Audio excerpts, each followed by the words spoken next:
without a frown was frozen in the stream of tears. They still think of the past. And to meaningfulness, and day after day, and to meaningfulness, and day after day. Your passion, take it from me. Must will tell you when to make yourself happy. You didn't think we'll be here today. You were wrong once again. Aren't you tired of being wrong? Come on, man. We're back. The King of Anime Podcast, Satsuki the Savage, everything animated. We're all up in your shit. Huh? Yeah. Eh? What do you think of that, Yeah. homie? You don't like Or it. will Mm. the movie Mhm. Juice Partner? Partner. Oh man, That was a horror Saw movie the- for sure. I only saw the second half. I never saw the. I definitely need to watch it from the beginning. Yeah. It's a good movie, I would say. Yeah. Think I ruined had my no camera. idea. I had no idea Tupac was. I wouldn't say he was the best, but he was pretty good at doing that. It's like, was he an actor first, rapper first? I mean, I feel like if you can rap, you can act. So it goes hand in hand. So I'm pretty sure he put an album out before that movie. Or no. He put the movie out. The movie came out, I wanna say 91, something like that. And then Let's his see. album came out Juice 92. movie. Oh my god, I can't type. Movie 92. The movie came out 92. Yes. And his album, Tupacalypse Now, that's his first album, came out 92. I think the album came out Same later. year. Wow. Yeah. But I mean, just because the album came out doesn't mean he wasn't already rapping before. I would imagine, you know. Sure. So the rapping most likely came first, but he did go to, I think, a performing arts high school. So I think that's where he got like some of his acting stuff going. He also was like a background dancer for Digital Underground before he was rapping, so that was another thing too. So yeah. That's how that whole What thing makes you wonder where he would have been at had he lived all those years later. Yeah, I've said this many times on stream, but it's kind of amazing all the stuff that he was able to do aged like what, 26 or 25, something like that. You Yeah. think about all the albums he put out like 5 and super influential. He's still talked about to this day and reference. And Yeah. even the movies, like he put out Juice, he put out he had Poetic Justice. Okay.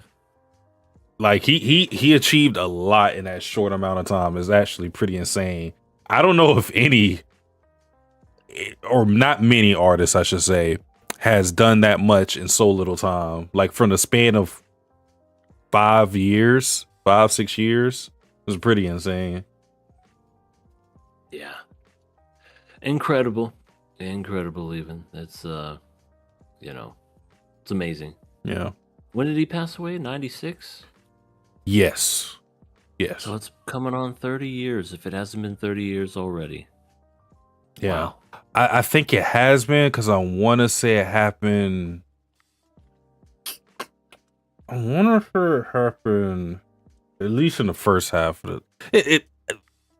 It either is or no. I think it is. I could just look it up. We have technology. We have the technology. Wow. A month away. It happened September 13th. Wow. Yeah.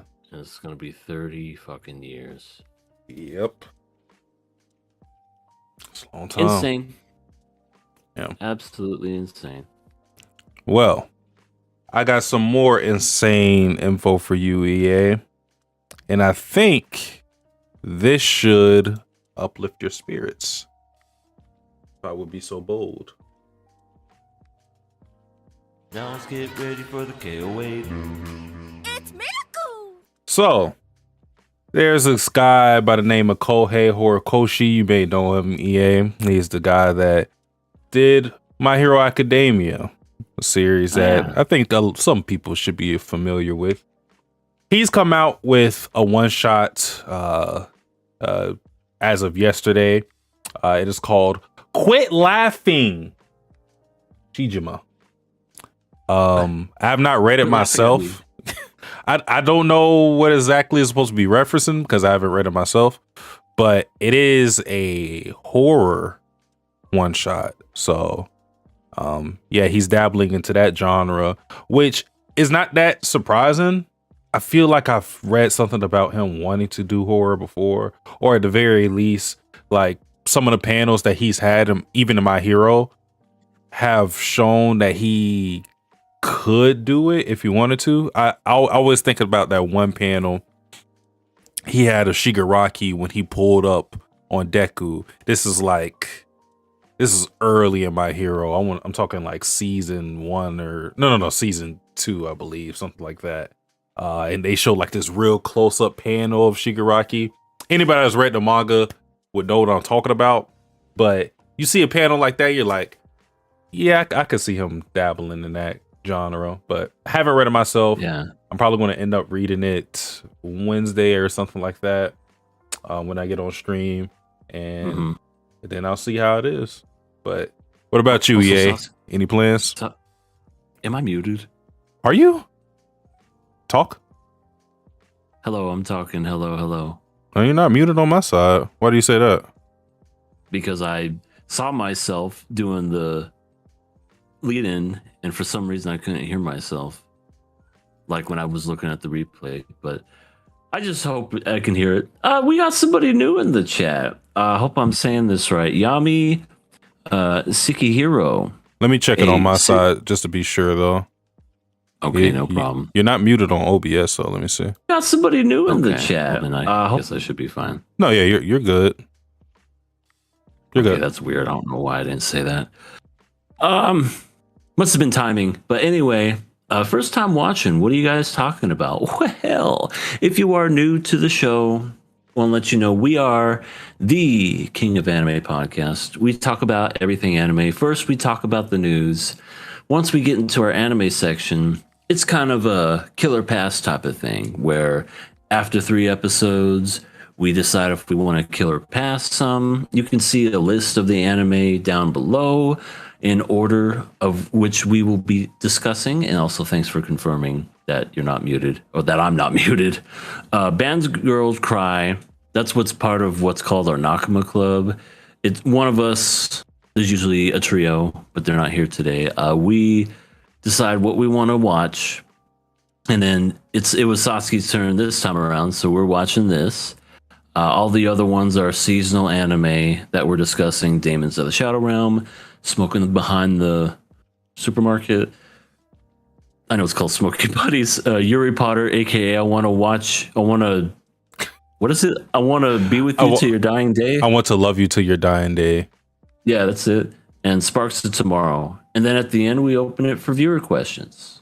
And the viewer questions section is down there where it says where you can submit a question. It's right there. So do not be hesitant. So if you got any questions, you can even ask them in the chat, and we'll be more than happy to answer them. But just wanted to let you know that's what we do. That's what we talk about. That's what we discuss.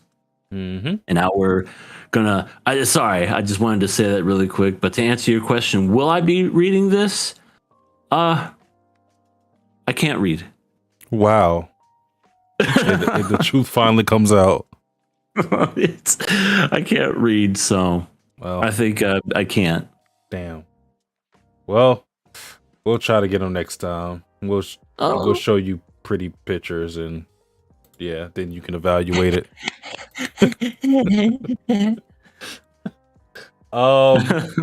Next bit of news. This isn't really news, but I just found it interesting because it's something that I talked about on stream. So if you're familiar with the social media site Reddit, they do this thing on r/anime where they do a best girl tournament. I don't know if they do it every season. I've only participated in like 2 of these things before, and the last one I did was a long time ago. But this one I participated in kind of sparsely. But what they do is they just have a tournament on the best girls. I don't even know how the seeding works because I've never been a part of like the process in the beginning of this. Mhm. But basically, if you're interested in this best girl anime tournament, don't be, because it's already over. The best girl, this is apparently tournament 13. According to r/Reddit, the best girl is Mao Mao from Apothecary Diaries. I'm pretty sure people are familiar with her. Oh, that was real. Yeah. Okay. Nice. She beat out Fern, who was another finalist. Third place was Marin Kitagawa, aka the Liar, and fourth was Hitori Goto, or Bochi from Bochi the Rock. A bunch of new characters.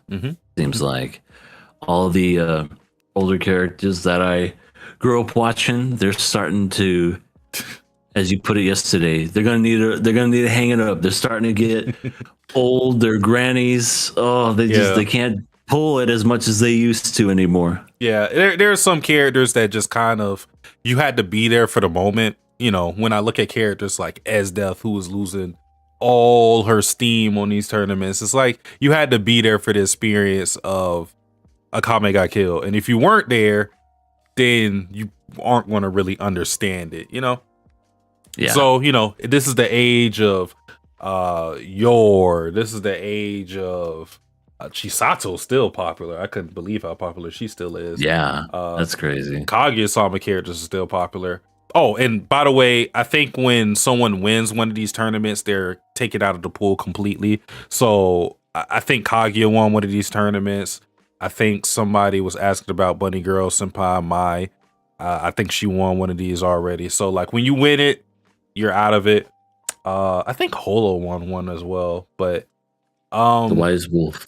probably Rem, I would imagine. Apparently Amelia hasn't won one yet. That's crazy. Yeah. Poor Amelia. Yeah. Also, But, welcome in, Trayvon. Hello. Yes, what's good with you? What's good with you? Yeah. I'm not even into Apothecary Diaries like that. I did read like the first 4 volumes of it, but I did enjoy Mao Mao. So, I mean, even I picked Mao Mao over Fern, and I'm a avid watcher of Freerin, but I just don't think Fern is as strong of a character as Mao Mao, even in those just 4 volumes of that series I read. So, I think that's deserved from what I saw. Fern's good. Fern is good at sitting and pouting and making that pout face. I mean, she's the de facto mom of Freerin.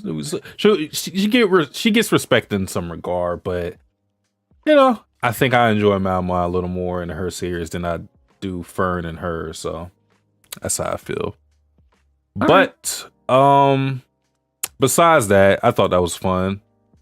But this is something that we both are tapped in with. EA Watamote is in his 15th year anniversary. 15 years of Tomoko being a girl failure. But maybe not so much these past few years. She's been coming into her own, some would say. Yeah. Some people even go as far as to say she's not relatable anymore. She has a Yuri harem. But yeah, she's come a long way in those 15 years.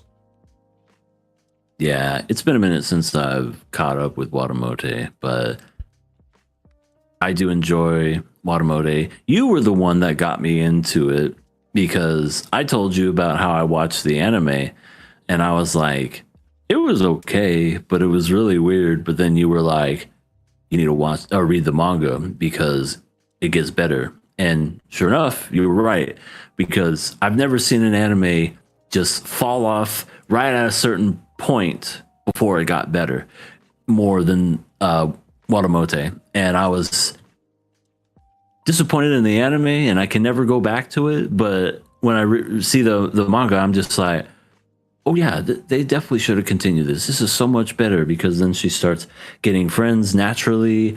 The characters are interesting, and yeah, some really good stuff. And how many chapters is it now? 300? 400? I want to say it's still in the 200s, but it's been a minute I'm way since. off. Yeah, it's been a minute since I read a chapter as well. I'll double check that, but yeah, it's been a journey with that series. I think the thing about how it was in the beginning. Oh no, 244 apparently. Okay. Yeah, but Yeah.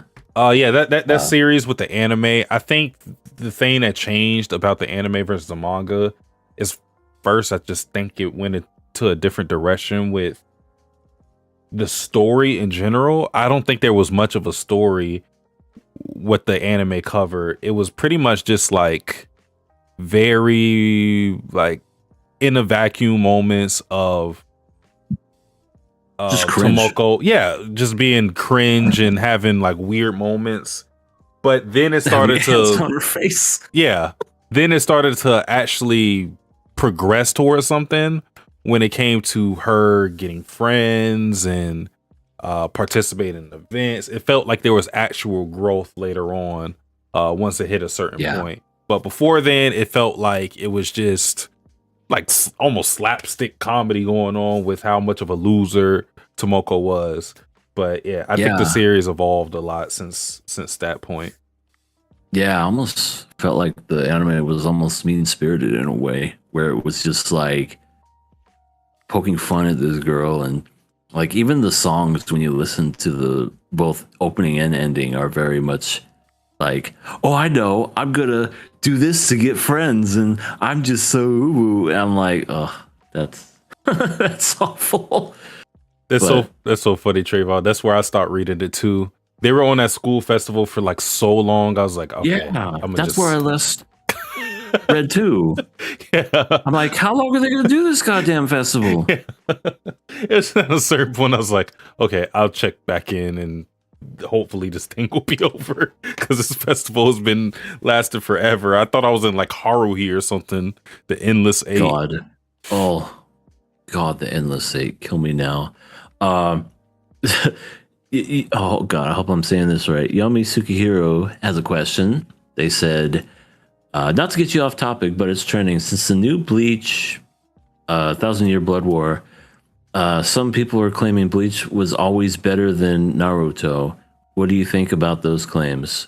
Well, I don't really have a leg to stand on when it comes to Naruto, because I never really got into it. I grew up around Dragon Ball and Dragon Ball Z, and that was my what I watched when I was younger. And I know Naruto was like in the 2000s, and everybody that was younger watched that. I could never get into it. I watched up into a certain point once it got to the Chunin exams and past Rock Lee fight and everything. Like, all that was great, but then I was just like, you know how you watch some series and you're like, do I have another 500 episode series in me? You know what I mean? Mm-hmm. I was just like, I don't know if I could do that anymore. So I stopped that, but I've always liked Bleach. To be honest, I kind of stopped watching Bleach, the 1,000-Year Blood War, only because there was just some real convoluted parts in it, especially the first season, that I was just like, you gotta be fucking kidding me.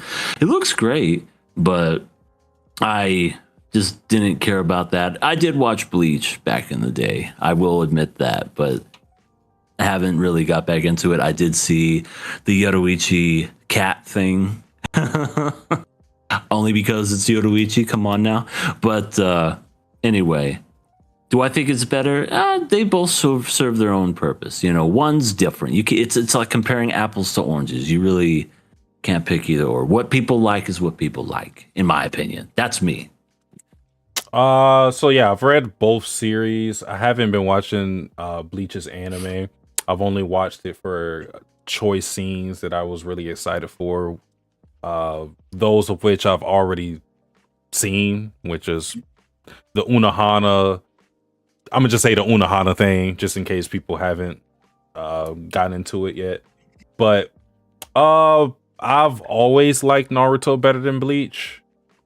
Even as a kid growing up, I always thought Bleach was really cool, but Naruto was always a series that emotionally impacted me. I was always emotionally invested in Naruto, like Rock Lee versus Gaara, Naruto versus Sasuke, Tsunade, the Sannin reunion. Like, it's always captured my heart. I had a Naruto headband when I was younger. Was wearing that joint. It's in terms of its impact on me, it's not even close. But because like I said, I've read Naruto when I got older, and I read Bleach as well. And honestly, I still think Naruto is better, but I don't think it's that much better. Maybe I would have thought differently when I was younger, but now comparing those series, I think they're almost to the same level. Still, the thing that gets me with Naruto is I think I like his fights better. It's probably in part because I like the martial arts aspect of Naruto better than just like the crazy powers that you may see in Bleach and even within Naruto. And I think I just like the characters a little more in Naruto as well. So that's how I feel about it. I definitely don't think Bleach has always been better than Naruto. So, Yeah. Good question, though. Yeah. Good question. Our last bit of news. Oh, you got something? No. I forgot that we had one more thing, so take it away. Our last bit of news, Nikkei. For anybody that plays Nikkei, I am an avid fan of Nikkei, aka the booty shooter. It is having a collab with Persona. We already got the news drop on that. We got the designs for some of the skins that they're going to have for the characters.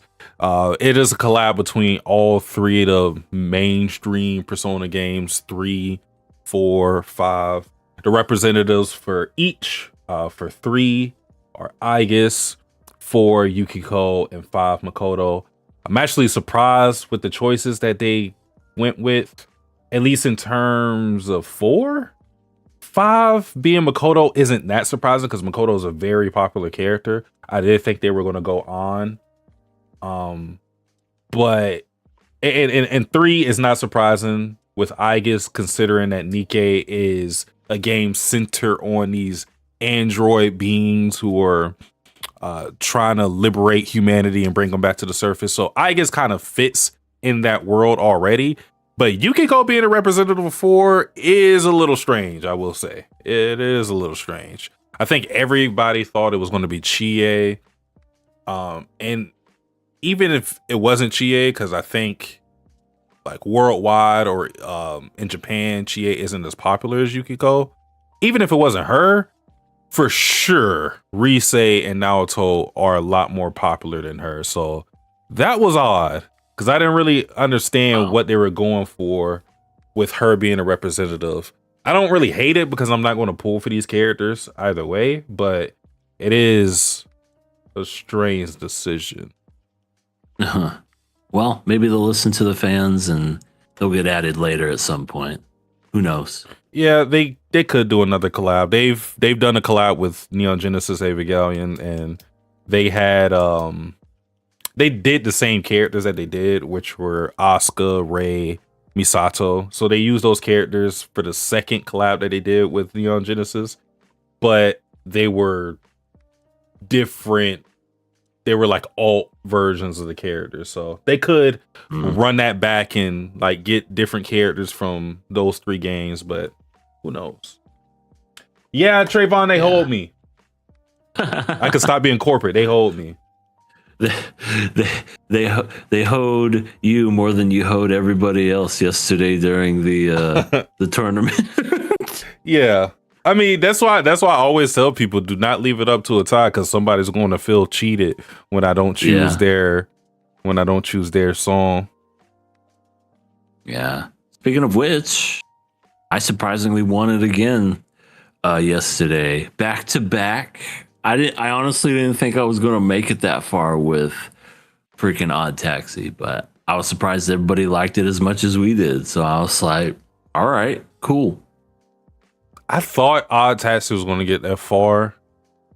I don't know about winning it at all, but I thought it was going to get at least top 4. I thought I was going to get at least, well, not, I'm specifying that because I'm not even talking about Chainsaw Man. I'm talking about To Your Eternity. That going out of the first round. I'm not going to lie. That was a shock. I wanted to crash out, but I had to maintain my composure. You had to be professional. What did it lose to? I think it lost to Demon Slayer. The third one. That sounds right. Da da da da da da da. Yeah. Or not the third one, the second one, whatever that one was. But yeah, I honestly thought Odd Taxi was going to lose to that one that everybody seemed to fucking like. I don't know what it was, but it was the that one. I was like, I'm gonna get fucked. Here we go.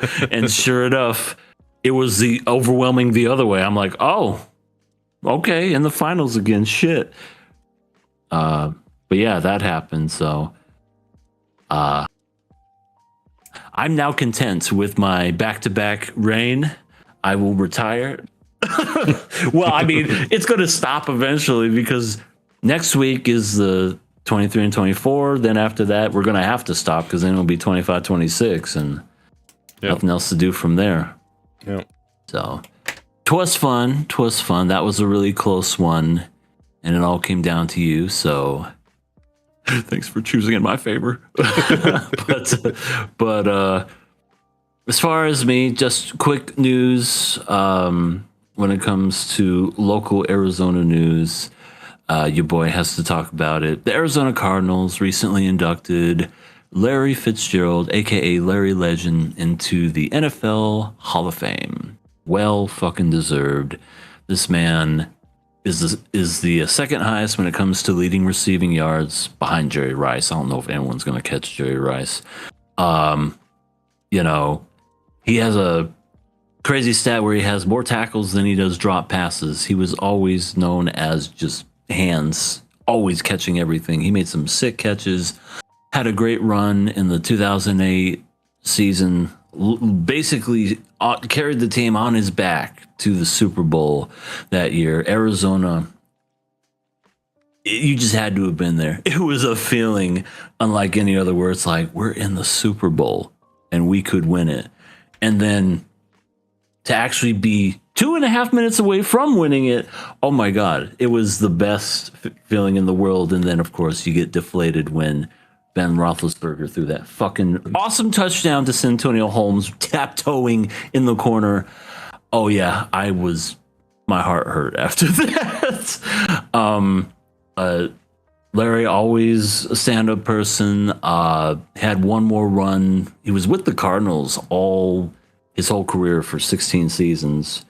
Yeah, it was great just to see him retire, and he's gonna forever, like one of our famous Cardinals ever, he's gonna have a retired number at the Cardinal Stadium. He's gonna be in the Cardinal Ring of Honor, and yeah, and I, as much as I wish he could have gotten a ring, I really wish he could have. It's honestly, the fact that he got to where he was and never won a ring and always had a carousel of just fucking quarterbacks that would come through just shows how great of a player he was overall. So, Larry Fitzgerald, I tip my cap to you, sir, and congratulations. You deserve it. Absolutely. Yeah. Well, I think our first order of business is to get into our anime of the night, starting with Nakama Club, that anime being Girls Band Cry, episode 5. EA, We got some angst. We got some brattiness. Yeah. All of it. Everything you could want. Liquids being poured on everybody. Okay, let me rephrase that. Drinks.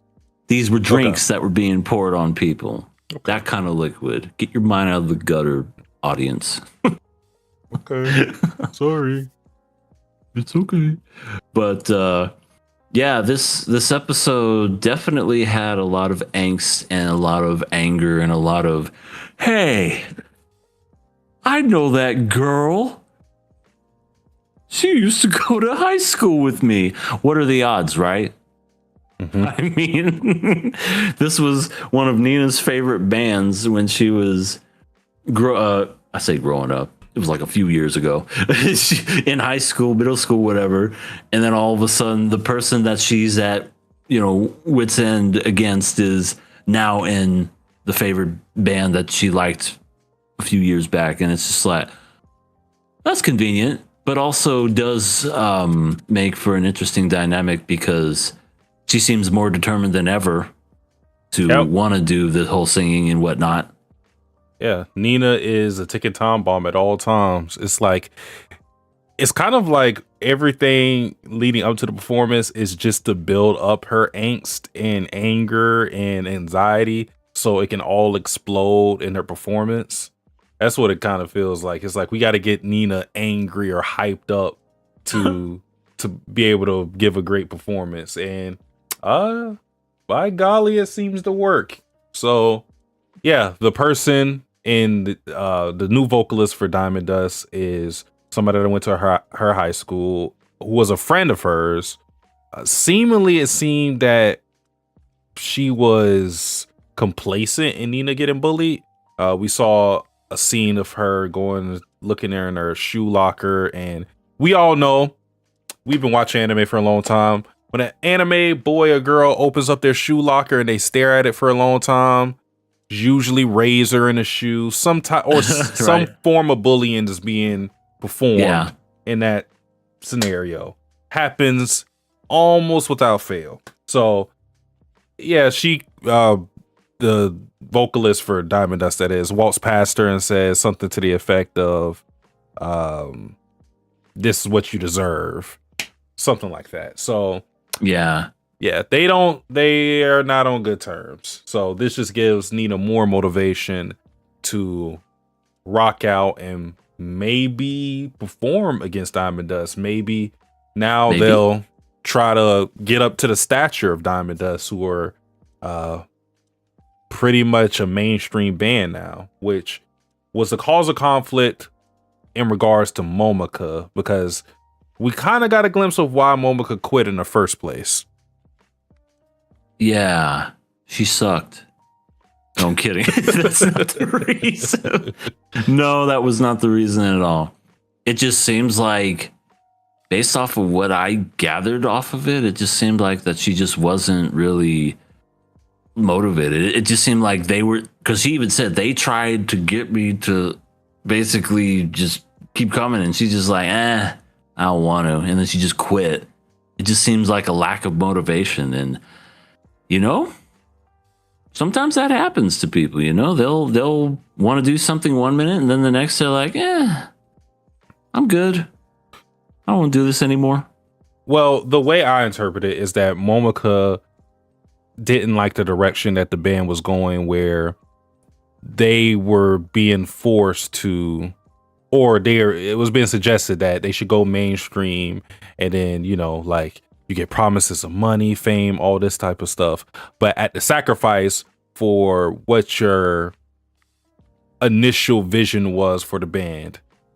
The target for the band, and she said as much, was to keep the original members and just grow old as friends, pretty much.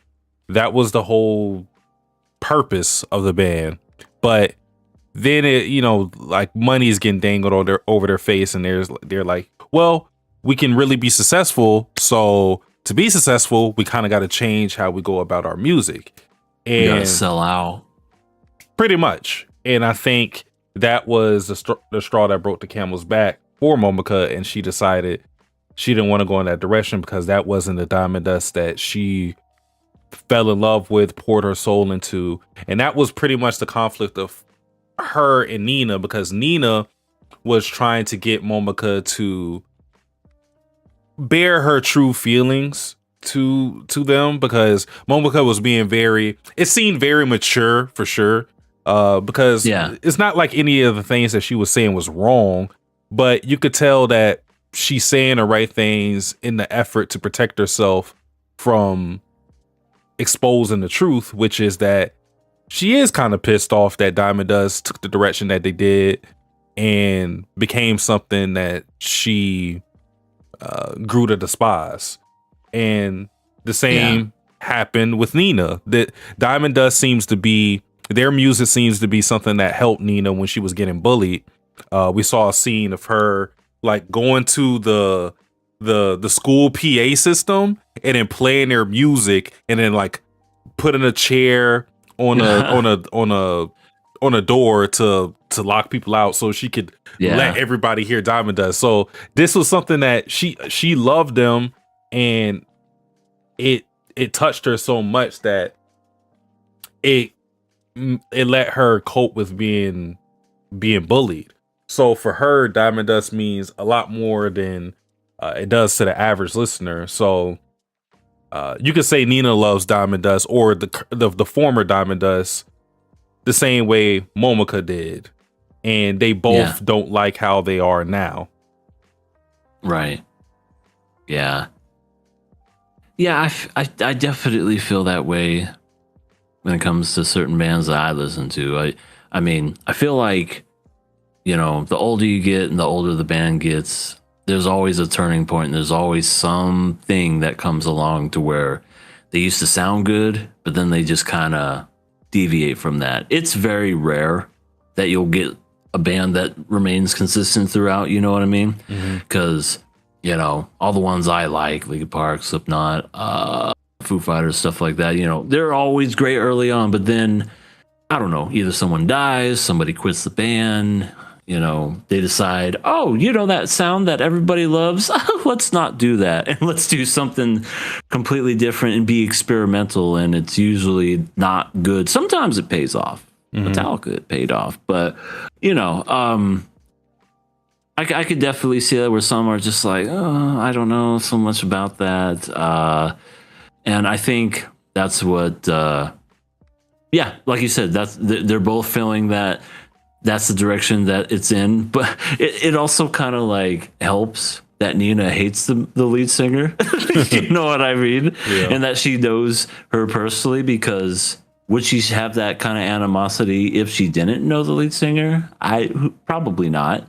But I could definitely say that she would probably feel the same way, because, you know, bands stop being bands after a certain point. They become IPs because there's no more like original members anymore. And then it's just a walking showcase of, hey, this is the band's name, but it's not the it's not the actual band itself. Like Foreigner, there's no original members of that band, yet for some reason they still tour. And I'm like, how's that possible? Yeah.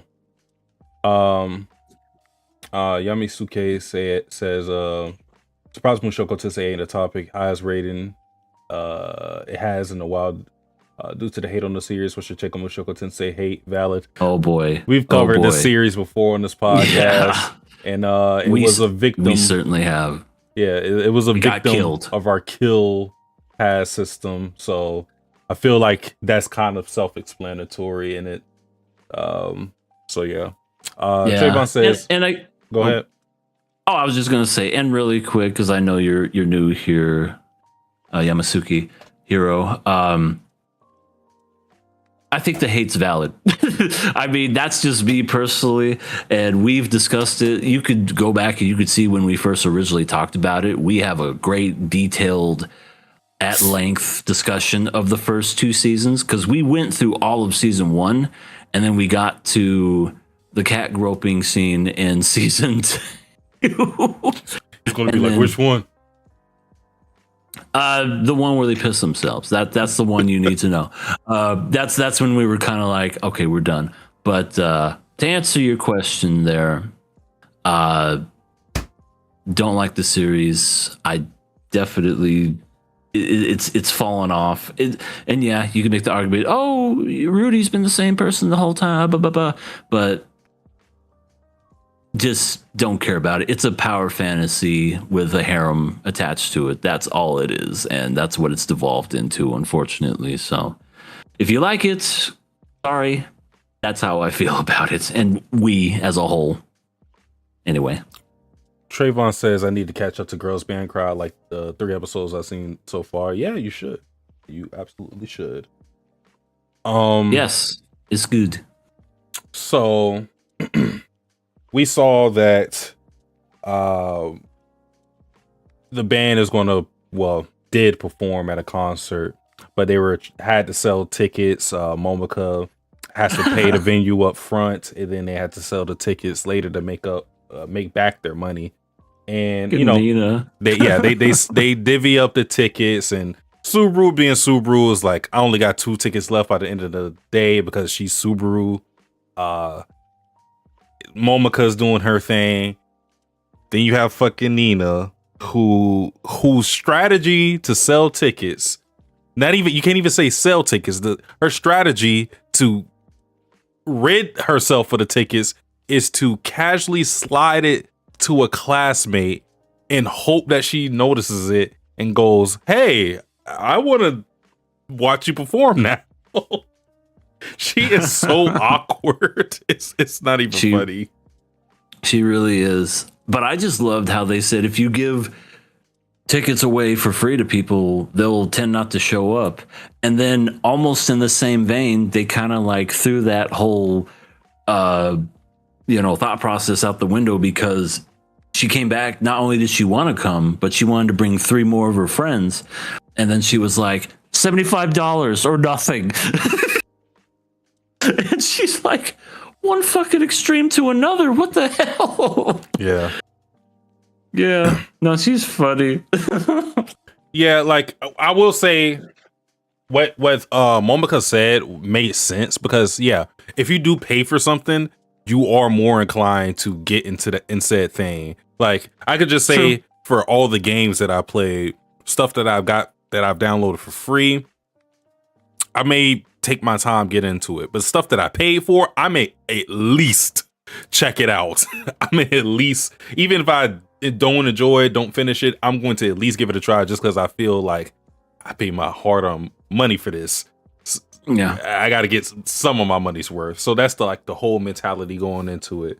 But as Subaru said, Nina came on too strong with saying, well, no, now it's going to be 75,000 yen for all of them. And it's like, it's a better way to go about this.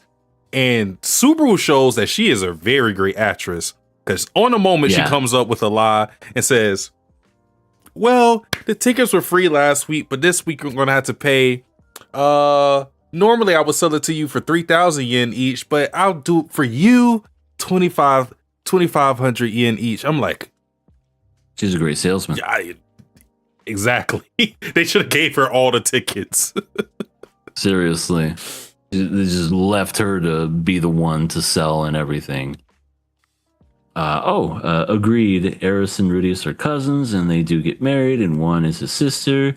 Did try to seduce him, but fails and succeeds with his son. Yeah, we definitely discussed that too. I forget when, but our third cohort, his name is C Tactics. He didn't show up today, but should be here next time. He definitely talked a lot about it, because he was doing, he was talking about it on his channel, and yeah, he described in great detail of what was happening to the series, and I was like, that sounds awful. So, yep, awful. So, what did you think about the big argument between Nina and Momika? Do we have a side? Do you think one of them went too far? How did we feel about that whole thing? I mean, who threw the juice first? Momika. Was that Momika? Okay. I I understand Momoko being upset and why she didn't want to say anything, because the more she kind of uncovered everything, the more it was, it felt more personal, and maybe she didn't feel like opening up and talking about her private life and whatnot. So I definitely think when you react, you shouldn't throw juice or beer or whatever the fuck that was onto the other person. Because because all Nina's doing is just retaliating at that point. So that's one of those, okay, fine, sure. But then when Nina pours the water on Subaru, I was like, or not even water, juice. I'm like, okay, what did she do? She didn't do anything wrong. She was the mitigator in a way. I will say this. Because I felt the same way when I first watched it. And I'm not saying that Nina was justified, but Subaru is an instigator. Subaru, before this thing even started, Subaru got some app on her phone and rung a bell like they were in a fight. Okay. She did kind of deserve it in a way, but at the same time, it's like, Kabad, is it worth? I mean, how would you? This almost, I'm surprised people were so calm in this damn restaurant where people are yelling and throwing juice on each other. It's like, is this Waffle House? What the hell's going on? It's part of the show.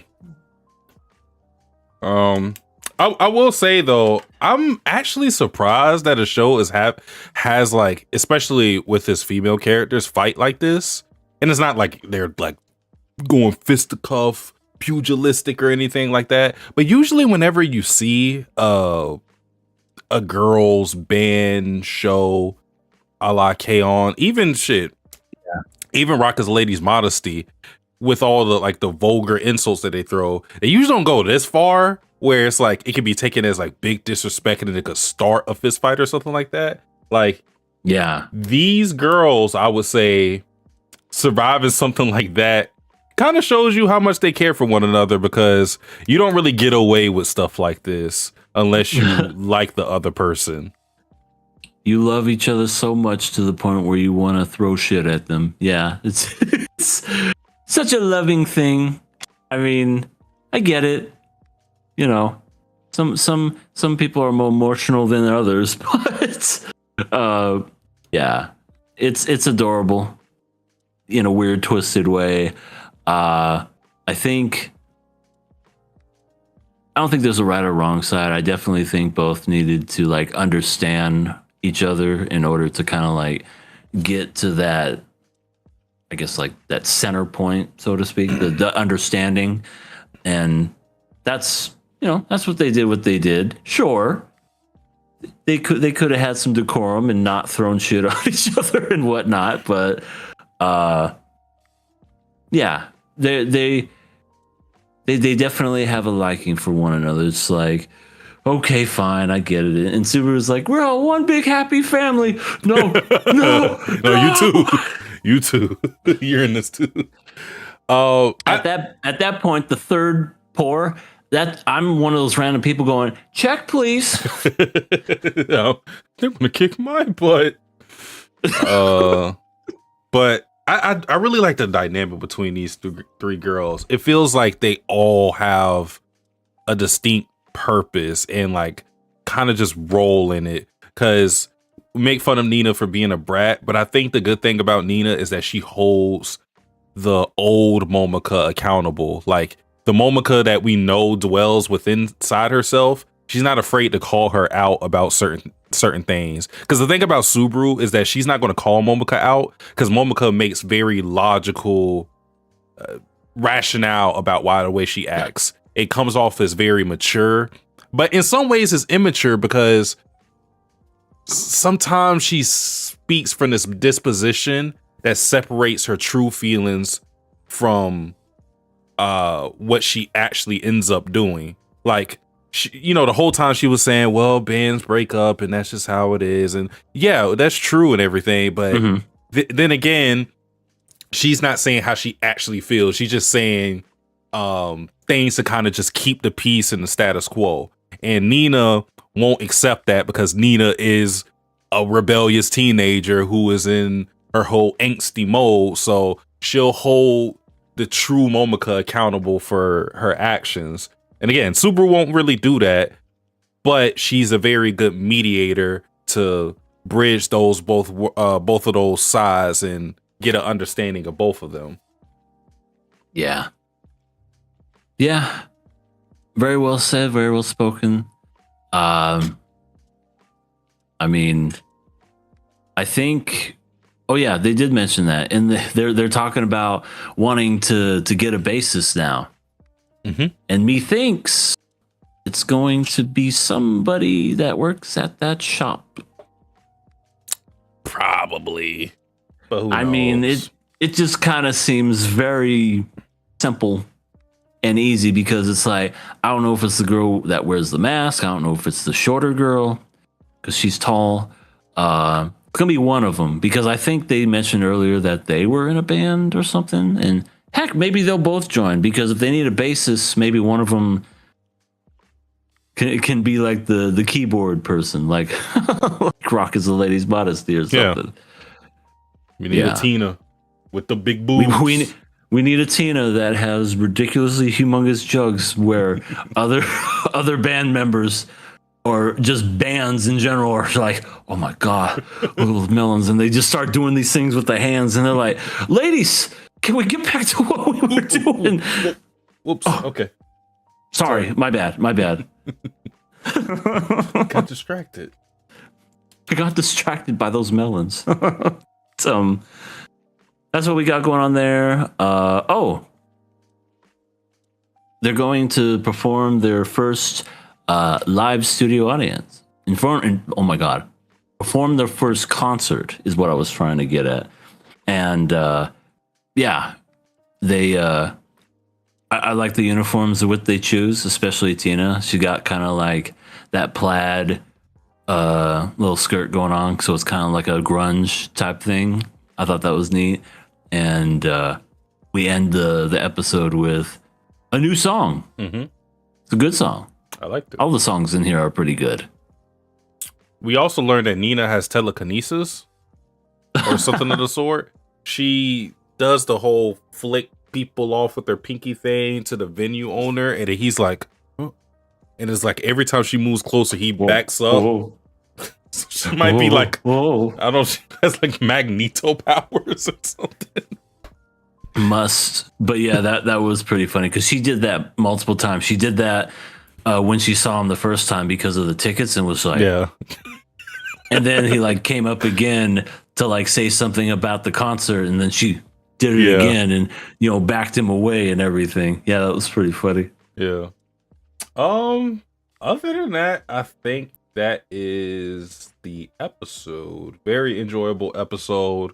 Kind of gives us a path to possibly being rivals with Diamond Dust. Maybe there's going to be some point we play against them, but right now we're getting motivation for Diamond Dust to be our adversaries. We have an antagonist that we can look forward to potentially. So yeah. There's that, but also, I guess real quick before we get off this, there was a random dude that just came in at the tail end that was like, I hate girl bands. Yeah, who was that guy? I'm like, who the fuck are you? I don't know who that guy was, by the way. It reminded me of Rock is the Lady's Modesty, where those guys were rude to the girls for no reason. Like they were part of that other more popular band, so to speak. Yeah. And then, obviously they were a lot more nonchalant about it. Like, oh, these girls, record them. We're going to make them look like fools. But this guy just randomly goes in and just says, I hate girl bands. Break a leg. And then shuts the door. And I'm like, okay. Yeah. What was the point of that? Yeah, I think it's kind of funny because he doesn't seem like they're building him up to be anything. With Rock is the Lady's Modesty, we knew those guys were going to be in a future episode. We knew they were going to be they're going to be the band and we're going to compete against. This guy, they're not competing against him. He just says that, disappears into the night, never to be heard of again. And also, for some reason, he was in 2D animation and everybody else was still in 3D. So maybe I don't know. Maybe it's like Deadpool or something. Maybe someone was having an acid trip before they began their performance. They're just like, dude, did you see that guy? What guy? Guy over there. He opened the door and no, there was never a guy there. I'm fucking tripping. Yeah. But yes, that is Girls Band Cry episode 5. So I think we will move on to our first show of this season, which is none other. Well, I guess technically not a season, but running the season. That show is Daemons of the Shadow Realm, episode 18. This is a kill or pass week, meaning if we think this is ass, it is not getting passed. It is getting killed, murdered, and fodderized. If you are ass, you don't get pass. Nope. That's the motto. True. So, but to begin this episode, we essentially we get a flashback of basically Asa and her parents, her mom and dad, and basically learning about what smoke signals were. It's like, all right, this means this, and this means hi, this is for help, and all that other stuff. And it's never used later in the episode. No, I'm kidding. But we see that, and it's kind of interesting just to see them just kind of like try to adapt to modern society and everything. It's like, what is this? What's his phone? I don't understand. How does this work? Well, I found it interesting that for Mine, he had to adapt to the new world in general, as well as Asa, but Nagisa also had to adapt to the world because she's been gone for however long, like at least like 6, 7, 8 years, because she had like a flip phone. Everybody has like touchscreen phone. Everybody has smartphones now, but she had to adapt as well because she was looking for a payphone. She's like, this shit is inconvenient. Where's the payphone? It's like, lady, we got different technology. Sorry to tell you. So yeah, like they all are kind of a fish out of water because even though this is her timeline, that absence of years is super meaningful. So yeah. Yeah. It just goes to show you how much technology advances when you don't pay attention. Yeah. I mean, it's insane. But then a bunch of random hikers show up and go, good afternoon. No, they're not hikers. They're actually bandits. They were going to kill him. And I was like thinking, how badass is Yuro's dad? What's going to happen? And sure enough, he's a badass because you just hear off screen and both of them get knocked out. I'm like, okay, his dad taught him how to fight. Yeah. His dad is the reason why he's tough. Yeah. Like, for all intents and purposes, I guess he's kind of our Izumi Curtis in this show. But yeah, he taught Yuru how to survive. So knowing how Yuru fights, it's no wonder that his dad also knows how to fight. So yeah, par for the course.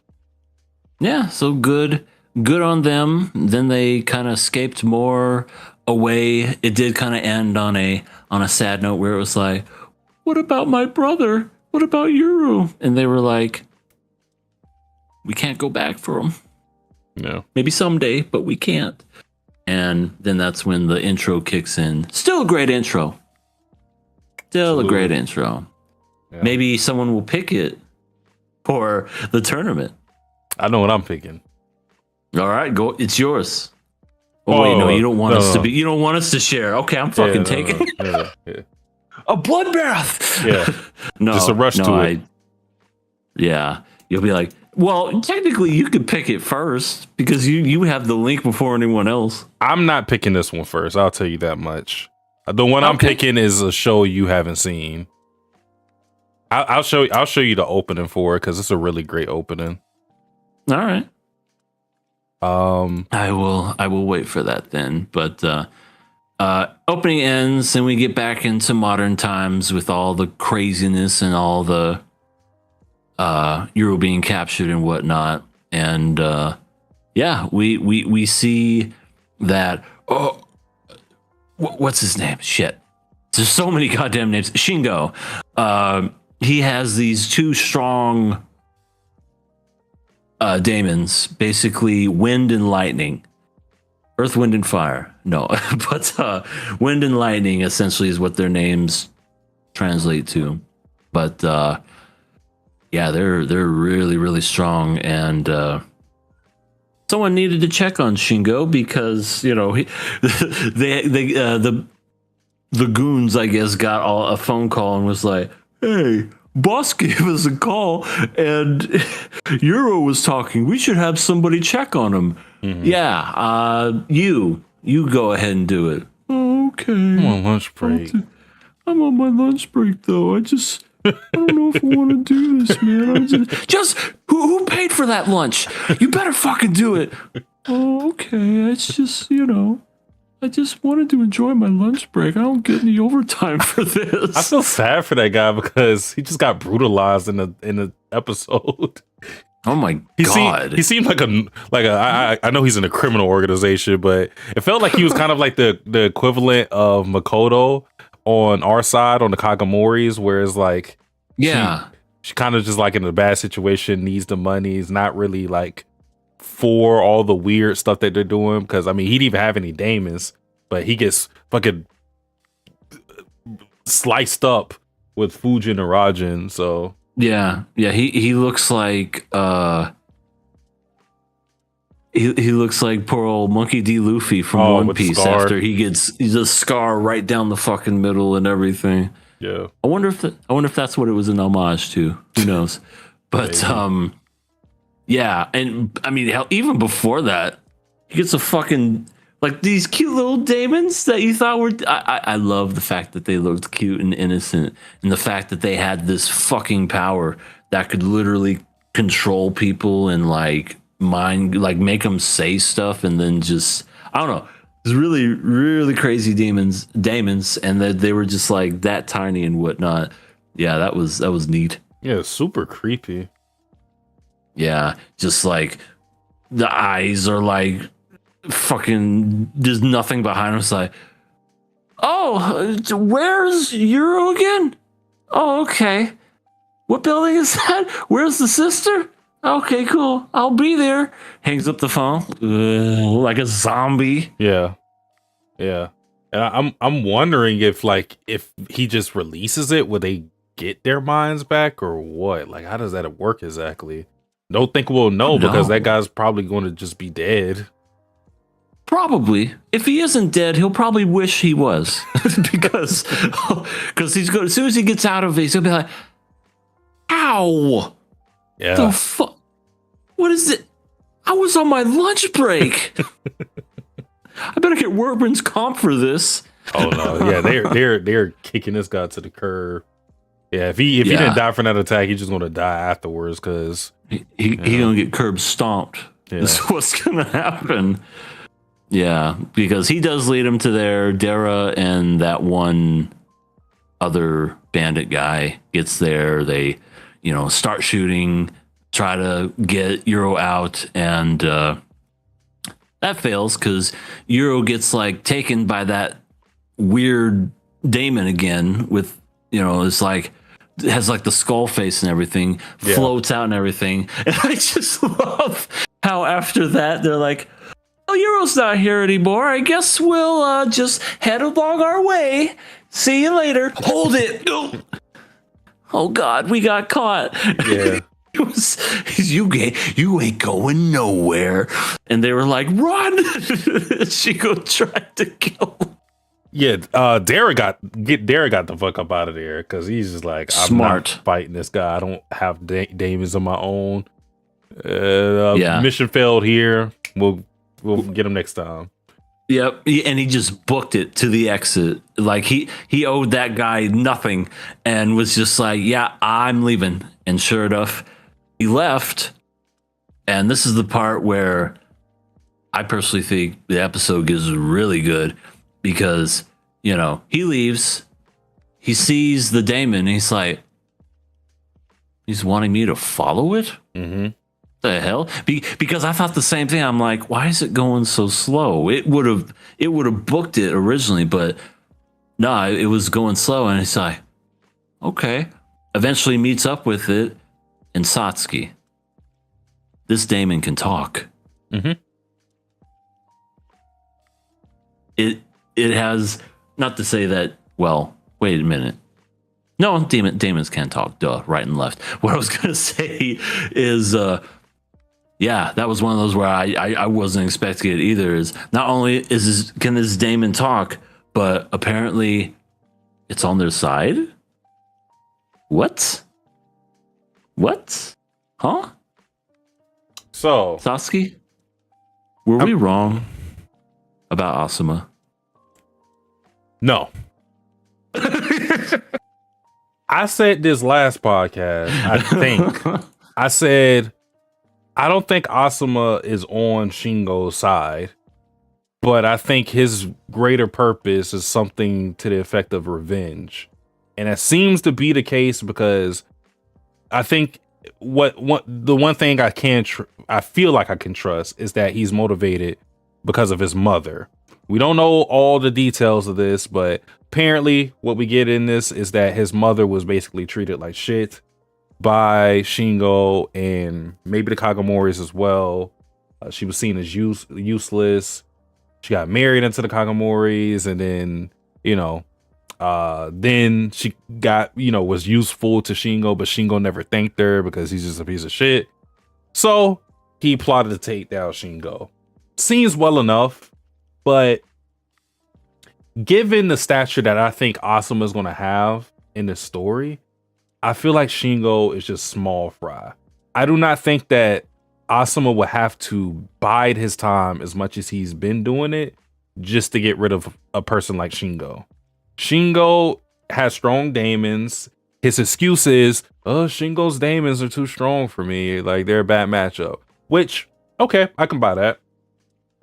But, again, I feel like the bigger plan is to take out somebody like Gonzo, who has all these daemons at his disposal. That's a guy that you want to take out. That's a guy that he's probably,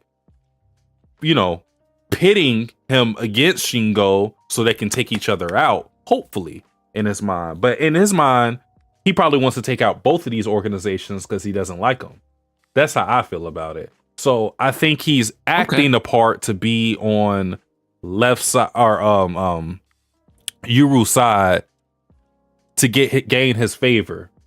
Because right now Yuru doesn't really, he doesn't trust in the Kagamoris. He obviously can't trust in the Shingos. All he has is Dara, Hana, the rest of his group, his small little group. So having someone like him back him and seemingly be on his side seems good for the moment. I think he's going to cash in that favor at some different time.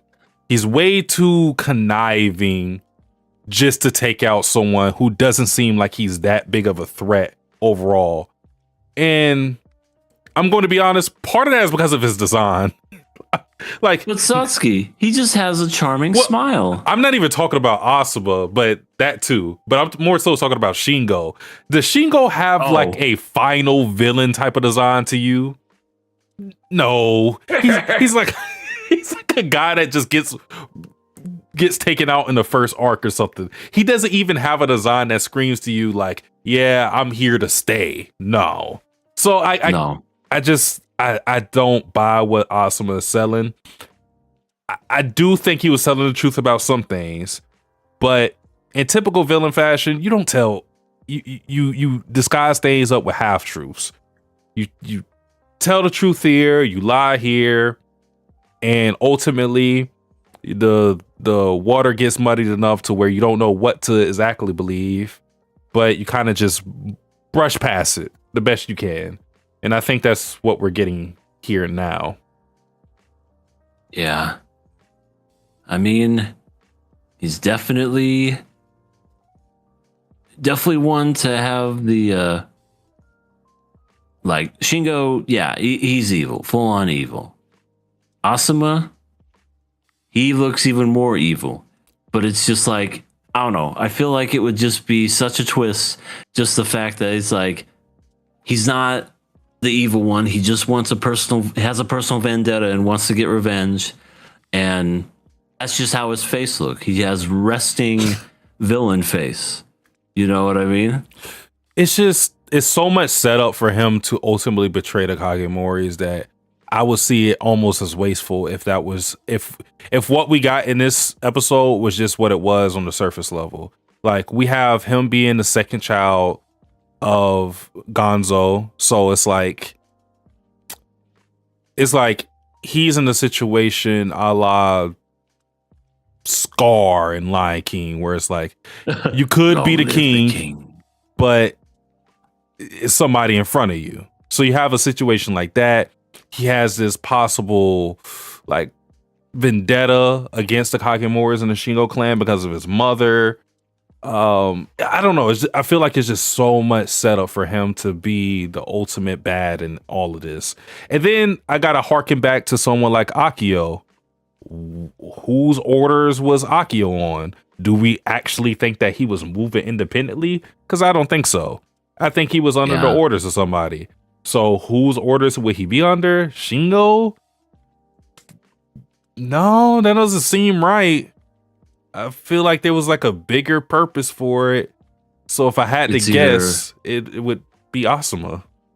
It's either Asuma or maybe somebody who has yet to be introduced. And maybe that's the big bad. Maybe that's the father of the series.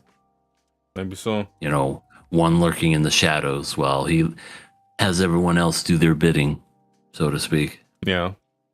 Yeah. But I just don't buy that he's just secretly been a good guy and everything. I do think he doesn't like Shingo. He's made that much clear.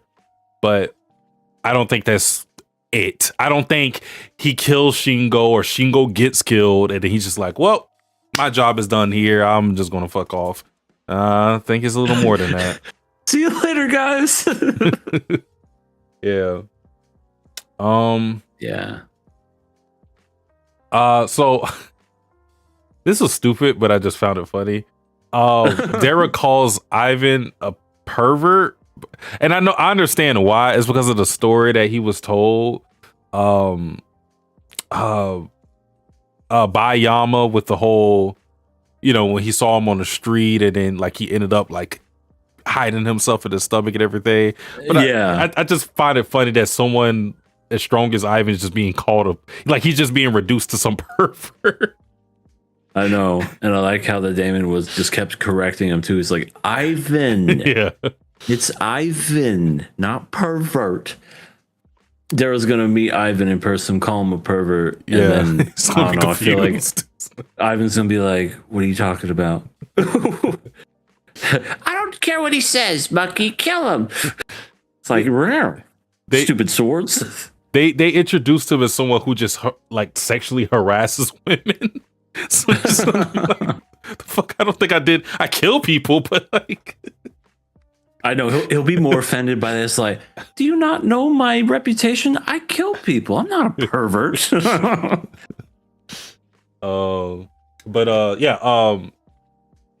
Yuru finds out that Ivan may have some information about his parents. So it's like he has a Telltale's choice wheel going here. Does he? No. Yeah. Does he find out more about his parents or say fake Asa and Donji? Or fake Asa and little girl? Yeah. It's just like, oh God. But I don't know where to go. I think he would go more towards his mom and dad. Because that's what he's wanting to get more. Since he's kind of a little different feeling with Donji right now. Yeah, and given how the episode ended, this seems like... Oh, true. Yeah. Yeah, that choice got made anyway. It didn't even matter. So yeah. But I guess before the big reveal at the end, fake Asa, I don't even know what you would call it, like gets one of those little feelers of hers out there and coils its way to finding Donji, and he was like, "We just found each other. Mm-hmm. I know where she is." And he's there with the. They're not Daemons. They're aliens, right? Yeah, the aliens. Yeah, with just alien people, and they're like, "Let's go. We're gonna go ahead and we're gonna help because this is what we do." I just love how the pug's just sitting there just chilling. He's like, "I don't know what's going on, but I'm just being fat and cute." They are Daemons. They just look like aliens. I want to Right. But yeah, they assured Donji because Donji was very worried about whether Yuru would help. So he was worried about sending the signals, but they assure him that left and right would help, and he has to at least try. Yeah, we don't know if Yuru ends up making a decision to save them or to go after Ivan, but we have the real Asa show up, and She knocks the door down, hits the roof, and then fucking falls flat. Yeah. Oh. It makes you wonder how she's going to treat this whole fake Asa thing, considering that this is the person that was faking like she was hurt in this entire time and was tricking Yuru. And we know how much she cares about her brother. So it's a real decision of like, what is she going to do? Because, I mean, with her break power, she can just get rid of her pretty much and turn her into the effigy state. Yeah. I think she transforms to her real form. Because if Donji has a real form, so does the fake Asa. Yeah. And I think that's what kind of like sways her, because when she looks at her, she sees her young version of herself and is like, "Motherfucker, I killed you once." And she got terrified when she realized it was her. Like, "Oh no, it's Asa." But then, I think she'll probably go to a smaller version, probably a girl version of with the little doll's eyes and whatnot, and maybe that sways her. And maybe they'll even say something to reassure, like, "We can help your brother" or something. And maybe that's what makes her not use break. Well, I think this is where the little girl comes into play and why she would be important, because at first we were saying like, I think Yuru would still try to save fake Asa just because he had a connection with her. But real Asa is in a different predicament, because not only is she motivated by her love for her brother, but she's also motivated by just seeing someone posing as her. She has almost no reason to save this fake Asa because she's never talked to her before. This is just an imposter. So she has every motivation to just use break and be done with her. But I think the little girl being here, seeing how she protected her, because the little girl would have some type of relationship with fake Asa. In fact, I think the little girl would know fake Asa longer than the real Asa, based on the age difference. So I would, I see that real Asa would probably spare fake Asa because of the little girl. But if she wasn't there, I think she would just straight up get rid of her, because I think it's really going to affect her seeing like not even a younger version of herself, because she still like was posing to stay the same age, but seeing a version of herself where it's like the innocence that she was supposed to have was stripped from her, just be visualized in this Daemon entity. I think that's going to really fuck with her and make her enraged. So yeah, that's how I see it. To break you with my eye. Wait, just goes, turns into a small version. "It's me. It's whatever my real name is. Please don't kill me." And then just still does it anyway. Oh my god, she's ruthless. Well, I mean, she killed her once. She'll do it again. Fucking do it again. I'll fucking do it again. But I think that's it. This is Killer Pass. Oh yeah, it is. Well, I feel like my choice is going to reflect Asa's choice in the next episode. And if I know Asa as well as I think I do, then I think she will spare fake Asa and give her a pass. So therefore, I will give this show a pass. All right. I too will also give this show a pass because, well, I feel like this whole captured arc has been going on for so long, and it just gets more and more interesting the longer we go on. So I'm just curious to see how it concludes. So yeah, definitely a pass for me. All right. We don't have to pass the screen, so you're just gonna have to imagine it. Pass, pass, pass. There. That's my song. Well, we are moving on to our next show, Smokey Behind the Supermarket with You, affectionately titled Smoking Buddies. EA? Yeah. How do you feel about corporate Japan being called out with Sasaki passing out due to working all these days? I love it. I love any country getting called out for overworked, unmanageable fucking hours and just working those shifts or whatever, because this man worked 14 straight days. That's including weekends. Because his boss decided to go overseas and have vacation and fuck around and whatever. And this man got sprung with, oh, we got to do this. He basically became the boss, so to speak, and had to fill in the shoes. And some of these people, you know, they had, oh no, my grandmother collapsed. I got to go. This shit's happening. Here's a pile of work I'm doing. So this man was exhausted by the end of it. And yeah, fuck having to work till you pass out and get exhausted, because that's not how life should be, personally. Yeah. Well, Ellie in the chat disagrees with you. He says sup, and then he says, let's work some more.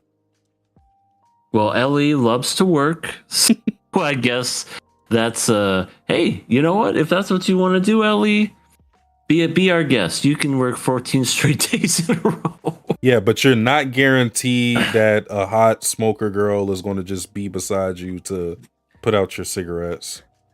Right. You're not going to get a smoking goth baddie to, whenever you know, sit on that stoop and pass out, that she covers you. Was it her jacket? Or no, it was a blanket. No, I don't know. Maybe she didn't cover him with anything, but she did something. And, you know, I'm trying to think how he even got to bed. Like, did she like carry his ass all the way to his house? Or was it one of those? Was it one of those like he was, you know, like half asleep and just zombie walked all the way home and didn't even know what happened? Yeah. But then woke up and was like, oh shit. All right. Yeah. I'm not sure. Me neither. But I will say this, out of everything that's happened so far in this series, that was probably my favorite section of this whole series, was seeing legit like tenderness and like wholesome connection right then and there. I mean, yeah, I know we get a lot of teasing and we get a lot of shenanigans that happen in this series, but I don't know. I feel like the stuff that isn't so overblown is like what I like more about this series, as opposed to the whoa. I saw her arms. Whoa. Yeah. You know what I mean? Yeah, just the genuine moments. I understand what you mean. Yeah.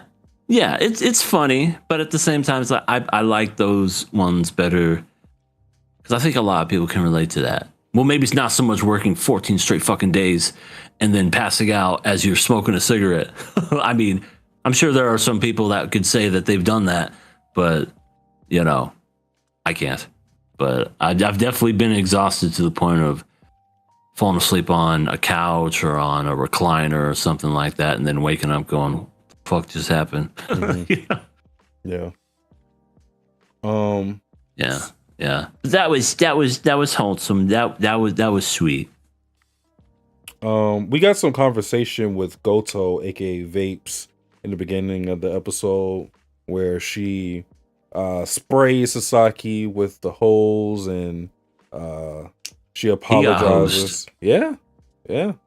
And he gets some information from Goto that well, I looked this up last time, but she revealed this episode that she is 40 flat, and she wonders, well, how don't you know Tayama's age? Aren't you guys like smoking fuck buddies or something?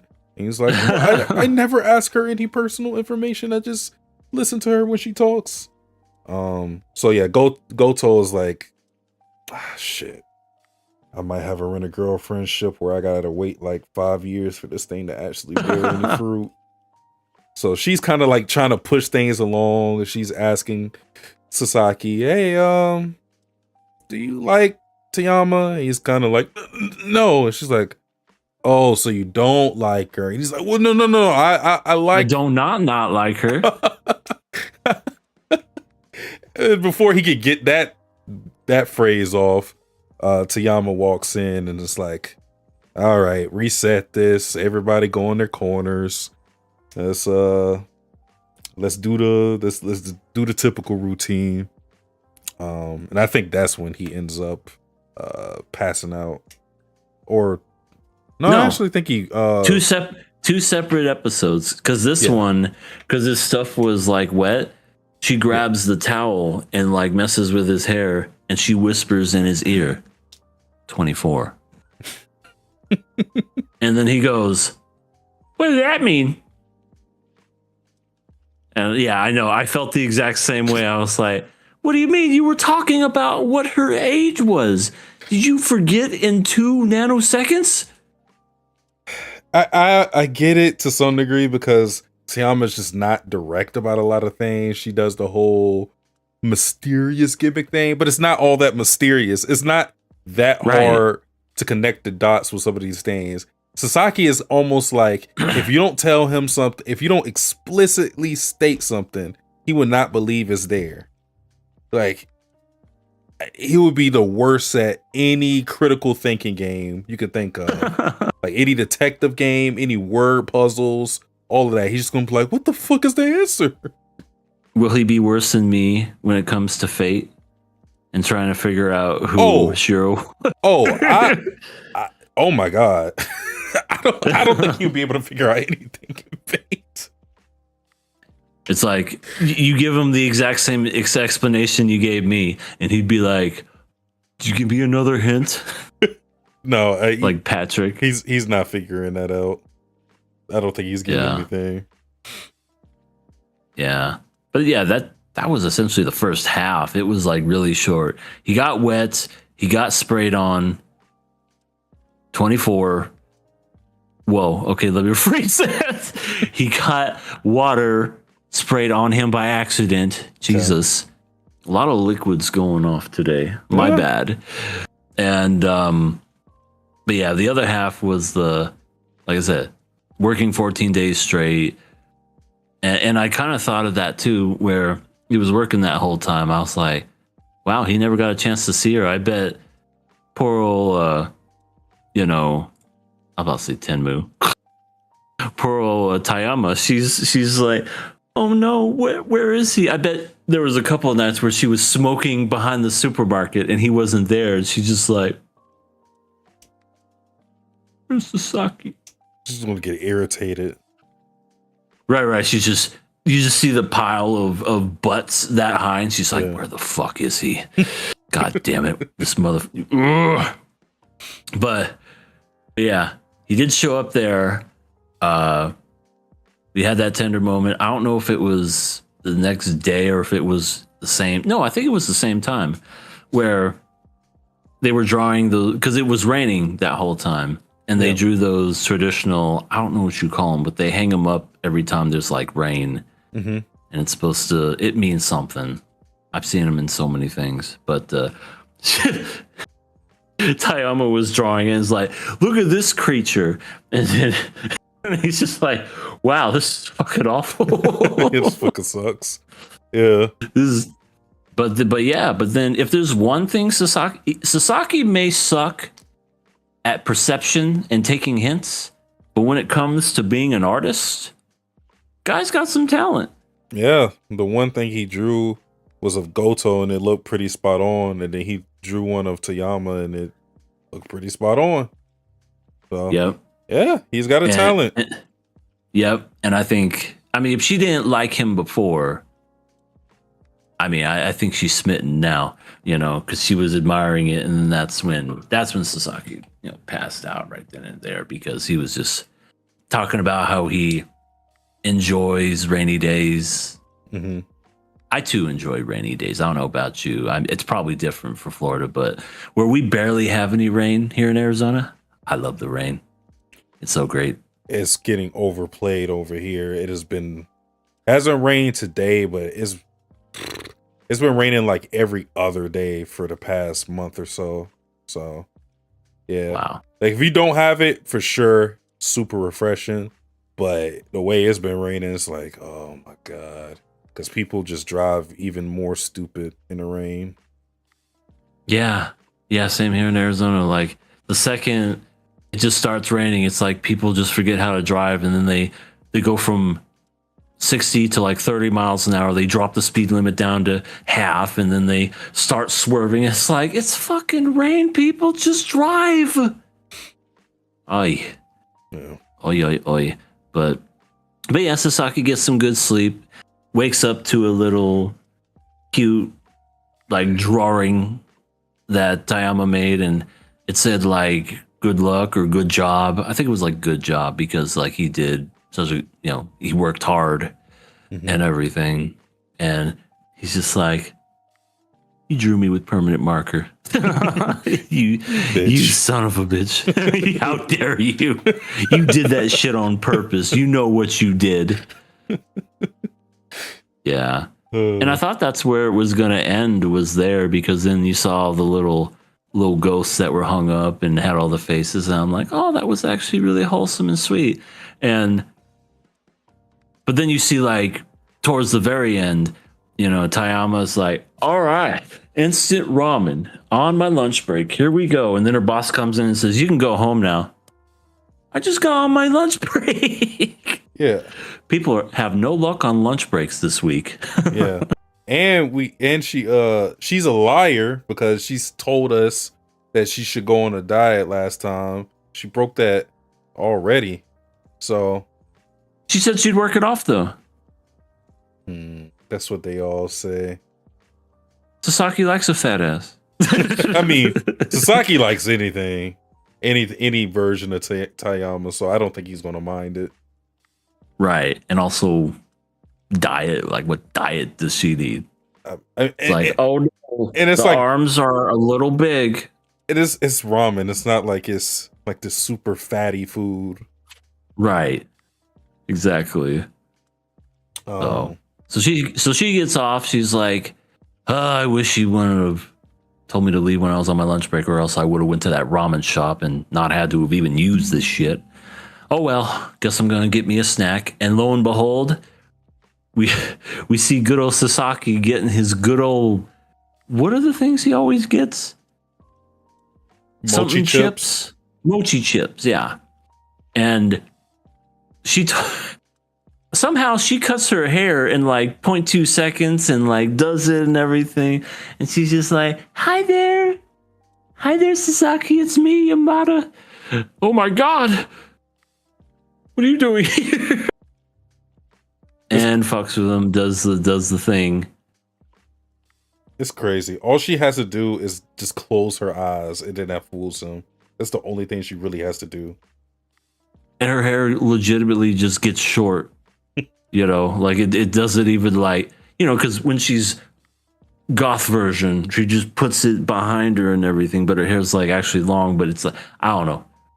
Anime hair, you know how it works. It just doesn't. It doesn't make any It just sense. doesn't.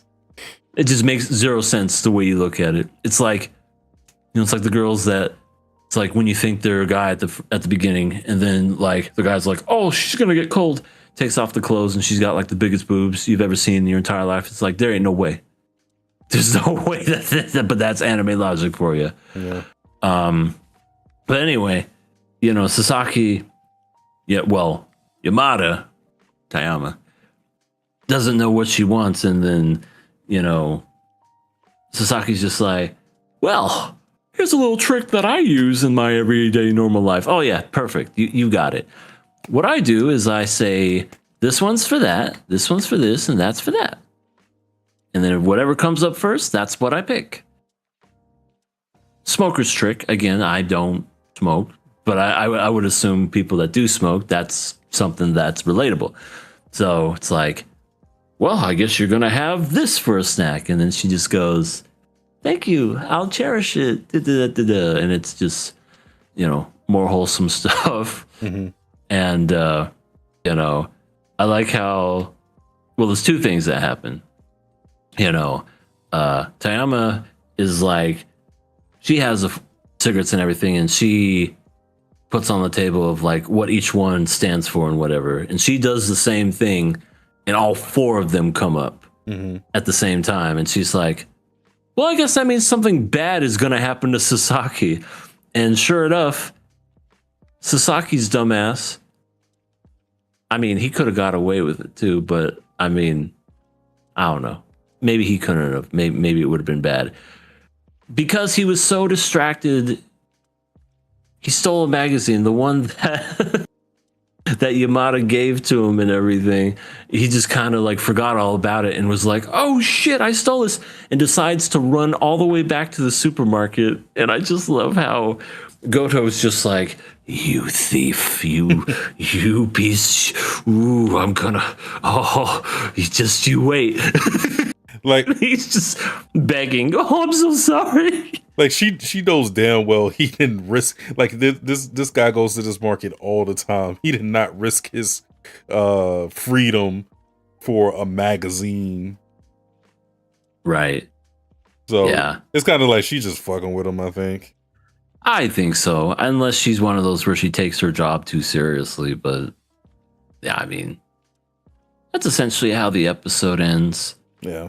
I do know that next week we're finally going to be caught up with all the episodes that got released all the way back in June. Yeah. So that means, because next week it's a killer pass. Depending on if we killer pass it, moving forward, there's going to be new content that no one's seen before. Except for the manga readers.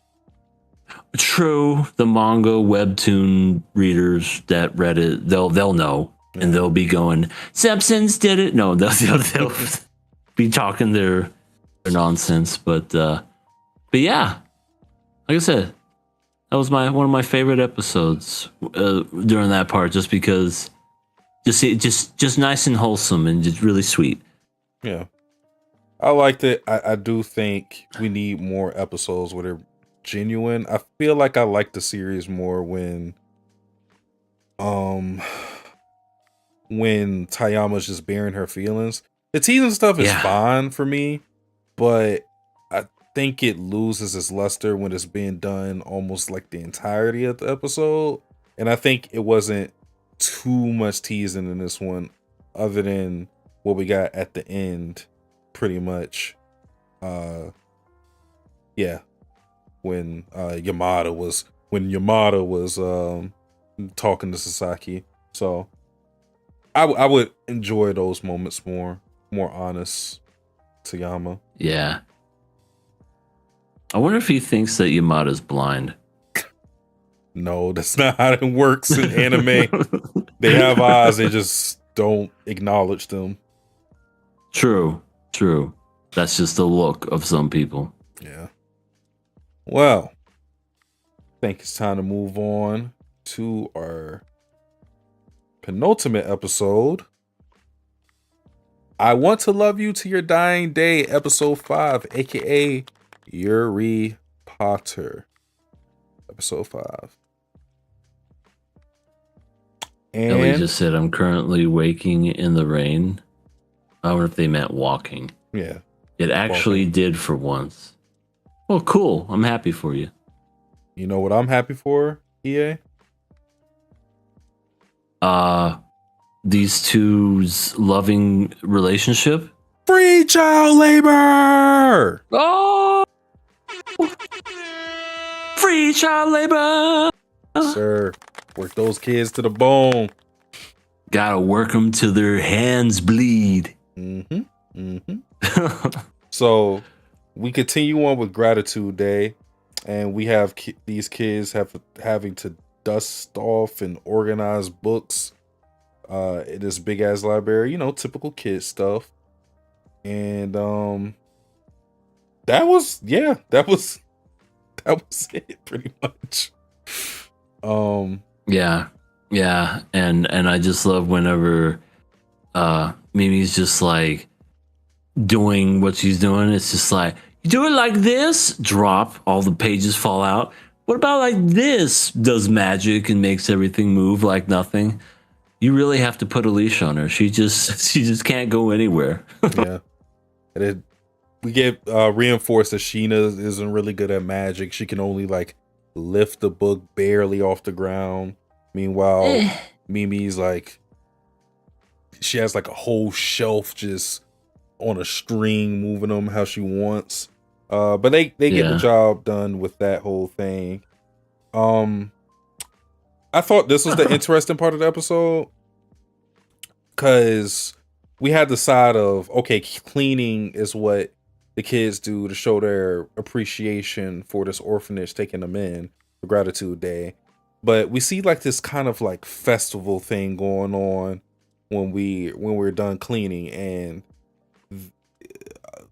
girls end up dressing up Mimi as if she's a Barbie doll. It's like, okay, cool, wholesome stuff. And then same girl tries to dress up Sheena in this matching outfit, and it's like, okay.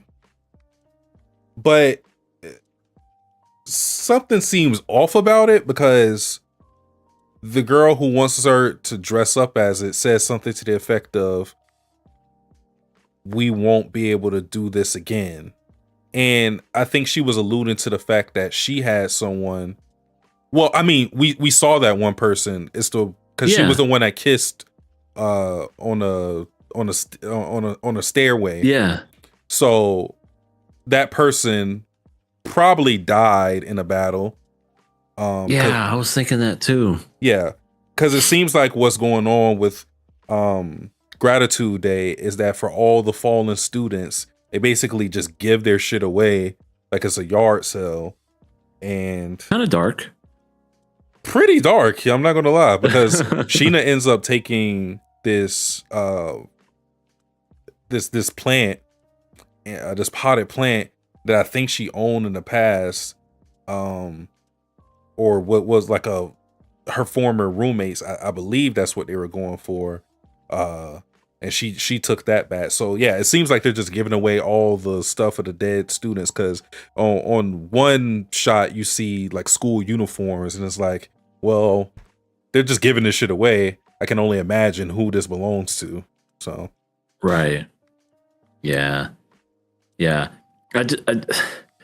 like how they just play it off like it's, you know, kind of like, not like it's nothing, but it's like just chill, and it's just a regular day, like anything, like any other day. Obviously, Gratitude Day, but yeah, when you really think about it, all these clothes and all these other things, it's like, these are from dead students. yeah. This is morbid as hell. This is wow. But yeah, I definitely I've been saying this for a while, but it's definitely like been unsettling. Like there's too much calm. It's too much. There's definitely something that's gonna happen, especially with how this fucking episode ends too. I'm just like, there's no way nothing's not gonna happen now. But that's what I think personally. But I I love what you have here in this notes. Sheena's magic may suck, but she can clean and bake cookies. That's what Mimi told her. It's like, thanks. Yeah. She didn't know how to take that. It's like, cool. I get it, because I feel like the whole point is that Sheena is giving Mimi sanctuary and, I guess, allowance to just be a regular girl. So her having just domestic skills is important for someone like Mimi.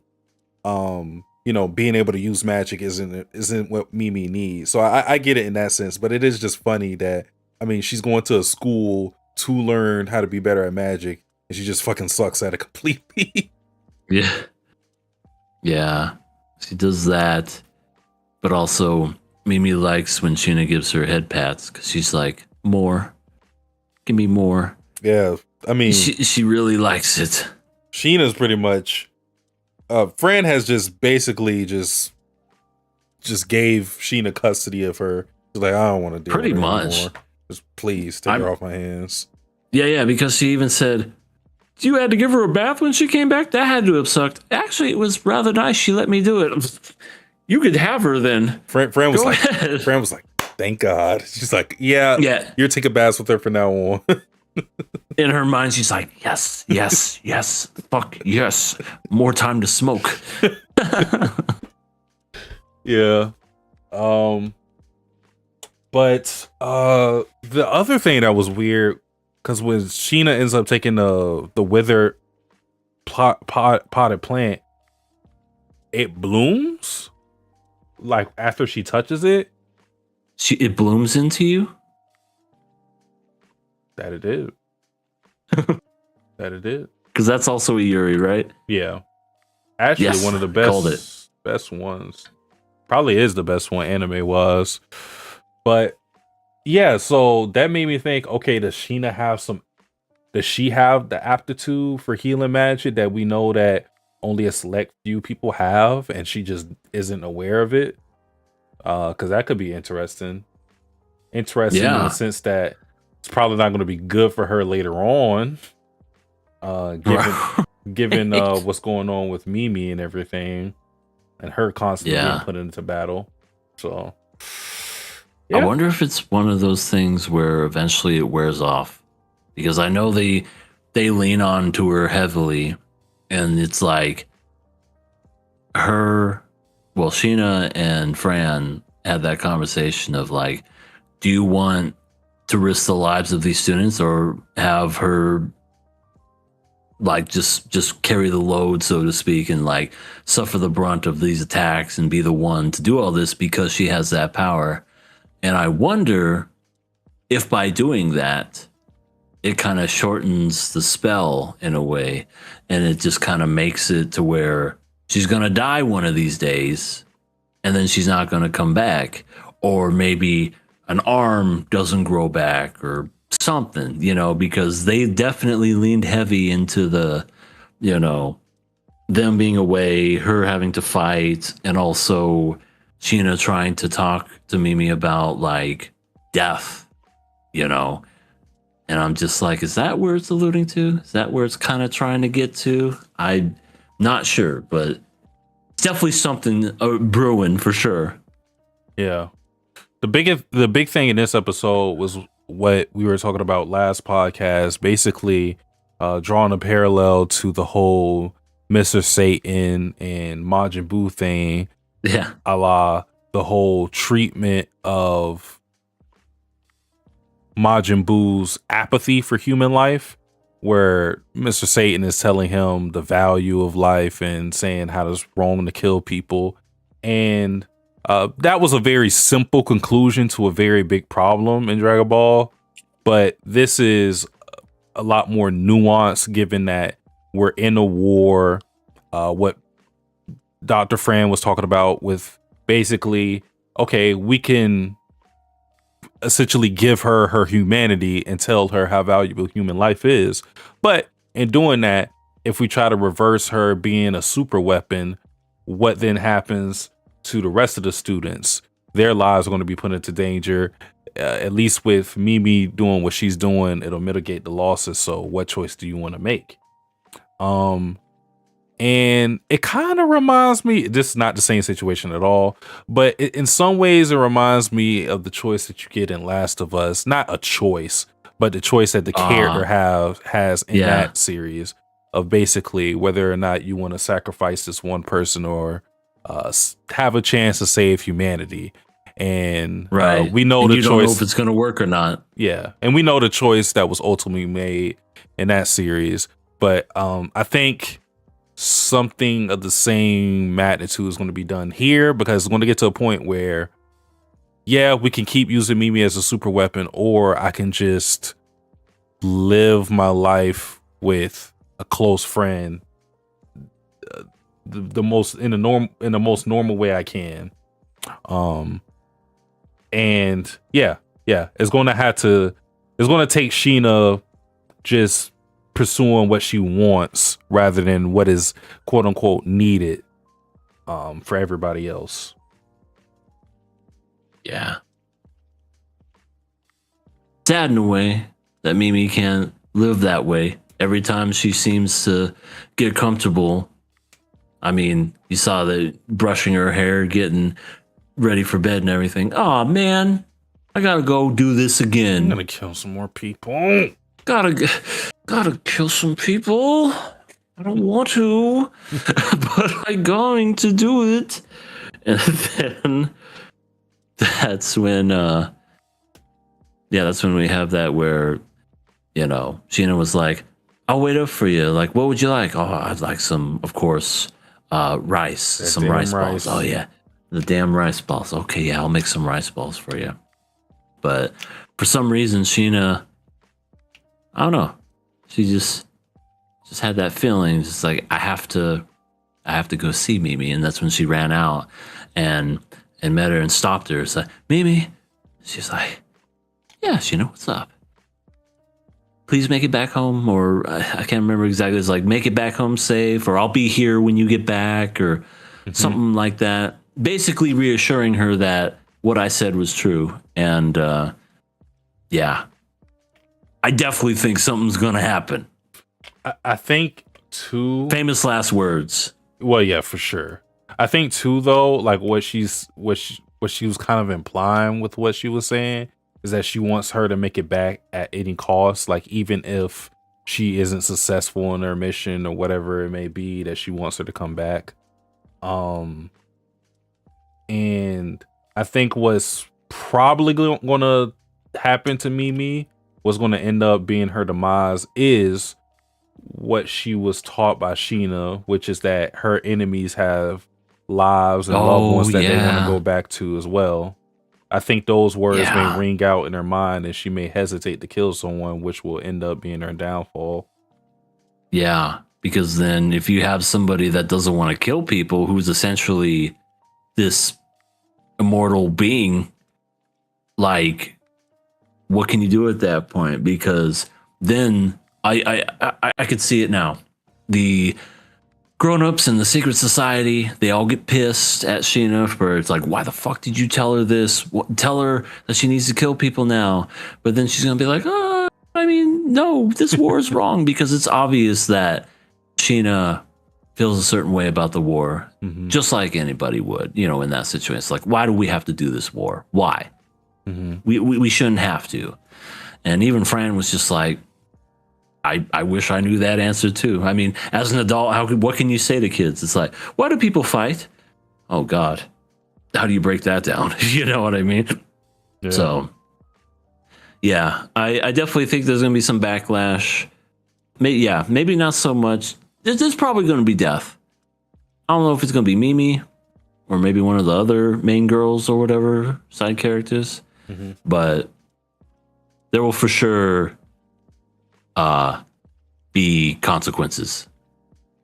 I want to say I do appreciate that Fran became more than just like the generic stereotype that she was gearing herself out to be, kind of just like the pervert sensei, so to speak. Like some of the things she was saying to Sheena was like really great advice, or like the mature perspective that she needed, because in Sheena trying to tell Mimi the value of humanity, one of the things that she talked about was the fact that, okay, say you do that, then it's like the weight of all the people that Mimi has killed is going to crush her. If she understands what she's been taking away from people, how does that affect her psyche in a moment? Like, not even just talking about the future, what does it do for her now? And they may seem like an excuse just to keep her as a super weapon, but I think Fran, more than most people, with the exception of like Sheena, I think she does care about Mimi's well-being.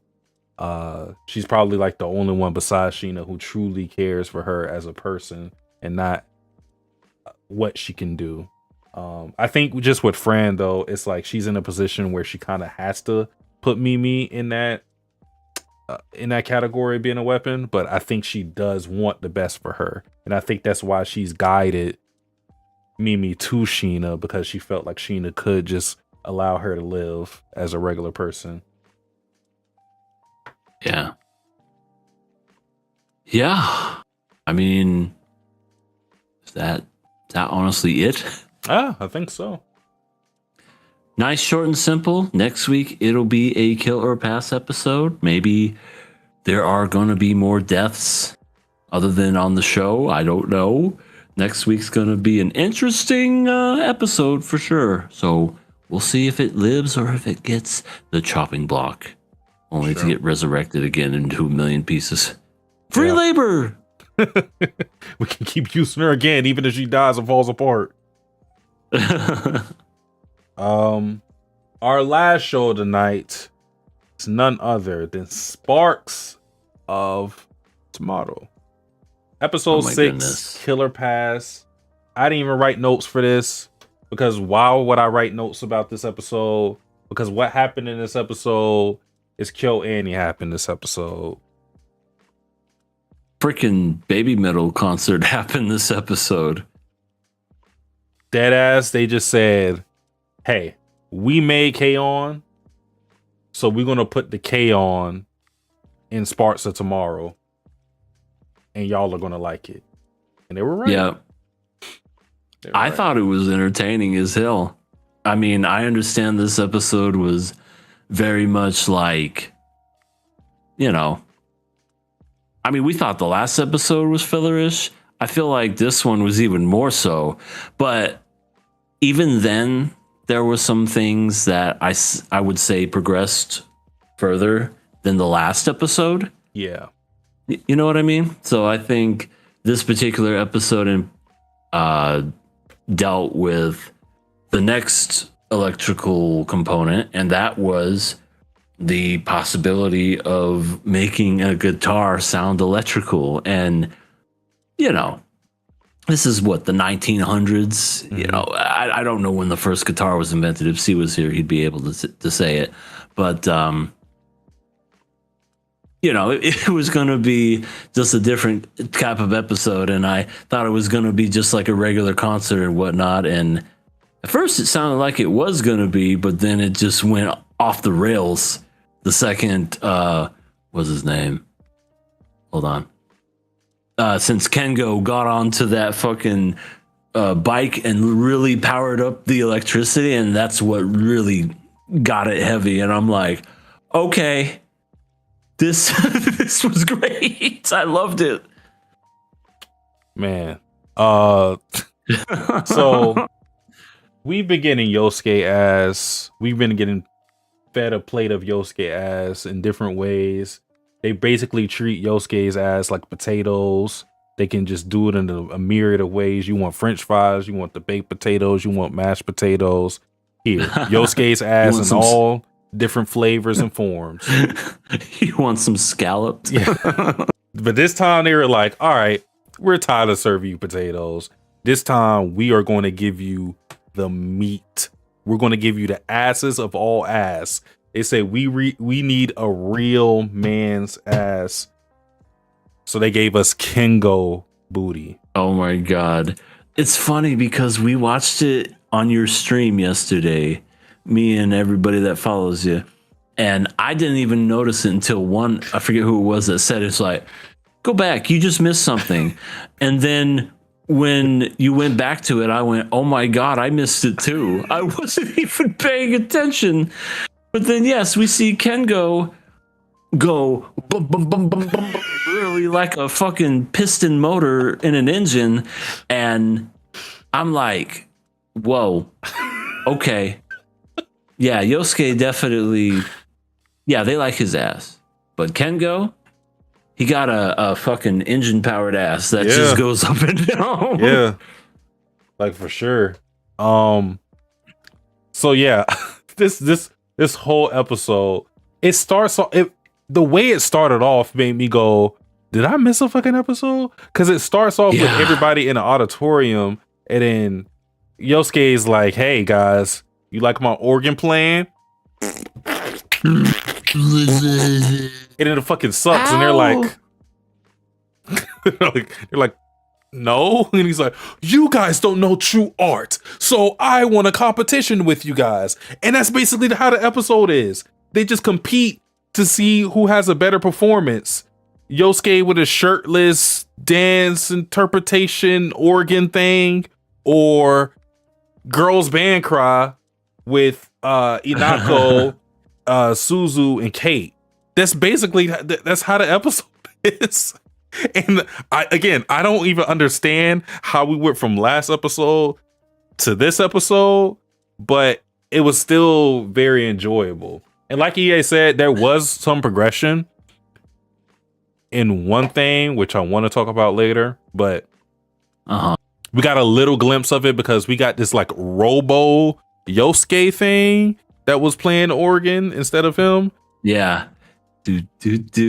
It's like, whoa. Yeah. He makes robots. Yeah. So more on that later. But yeah, it was all about getting the girls to perform. They even had like this training montage where it was like a silent film. There were no words there was no dialogue. No spoken dialogue, that is. And then the animation, they made it look like someone said it, because I was like, this looks like something to me. I think they said it was a Shido no Joe. I think that's what they said.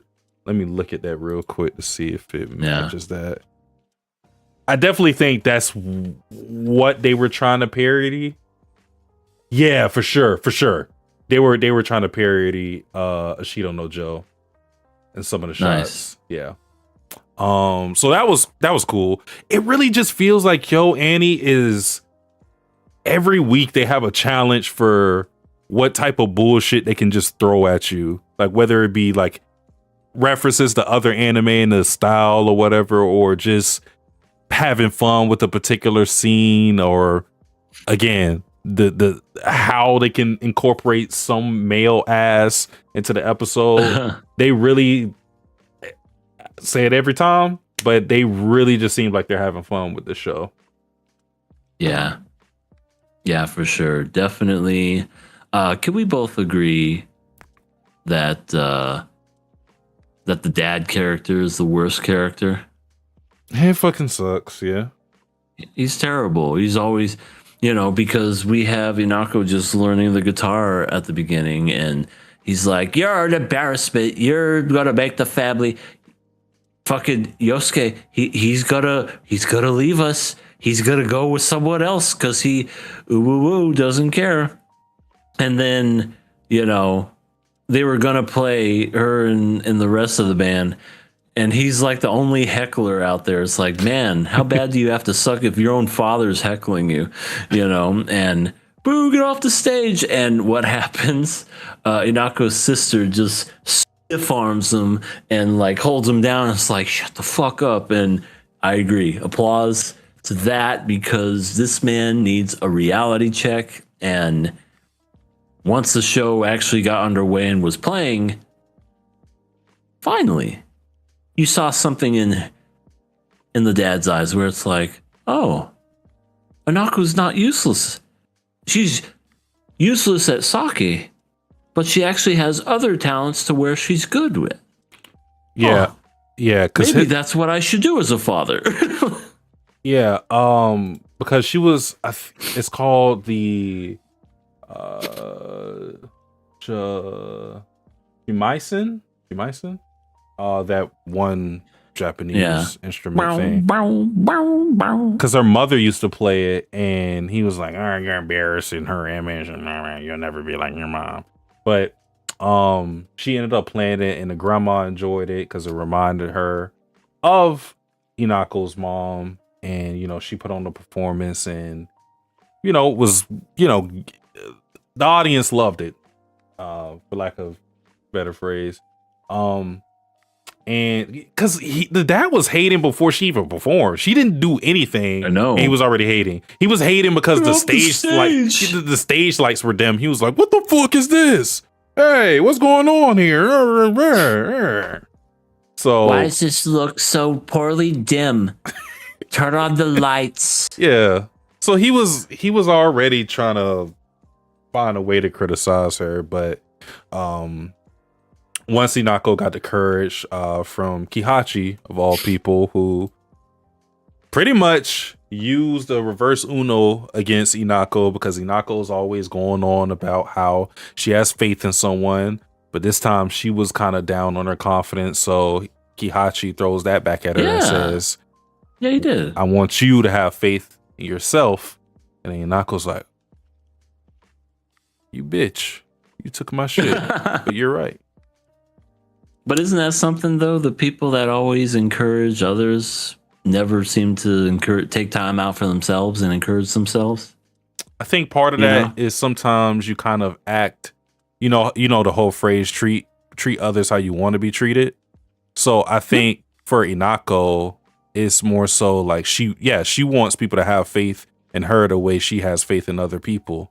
So while she may not have faith in herself, she always believes in other people, and maybe she just wants that.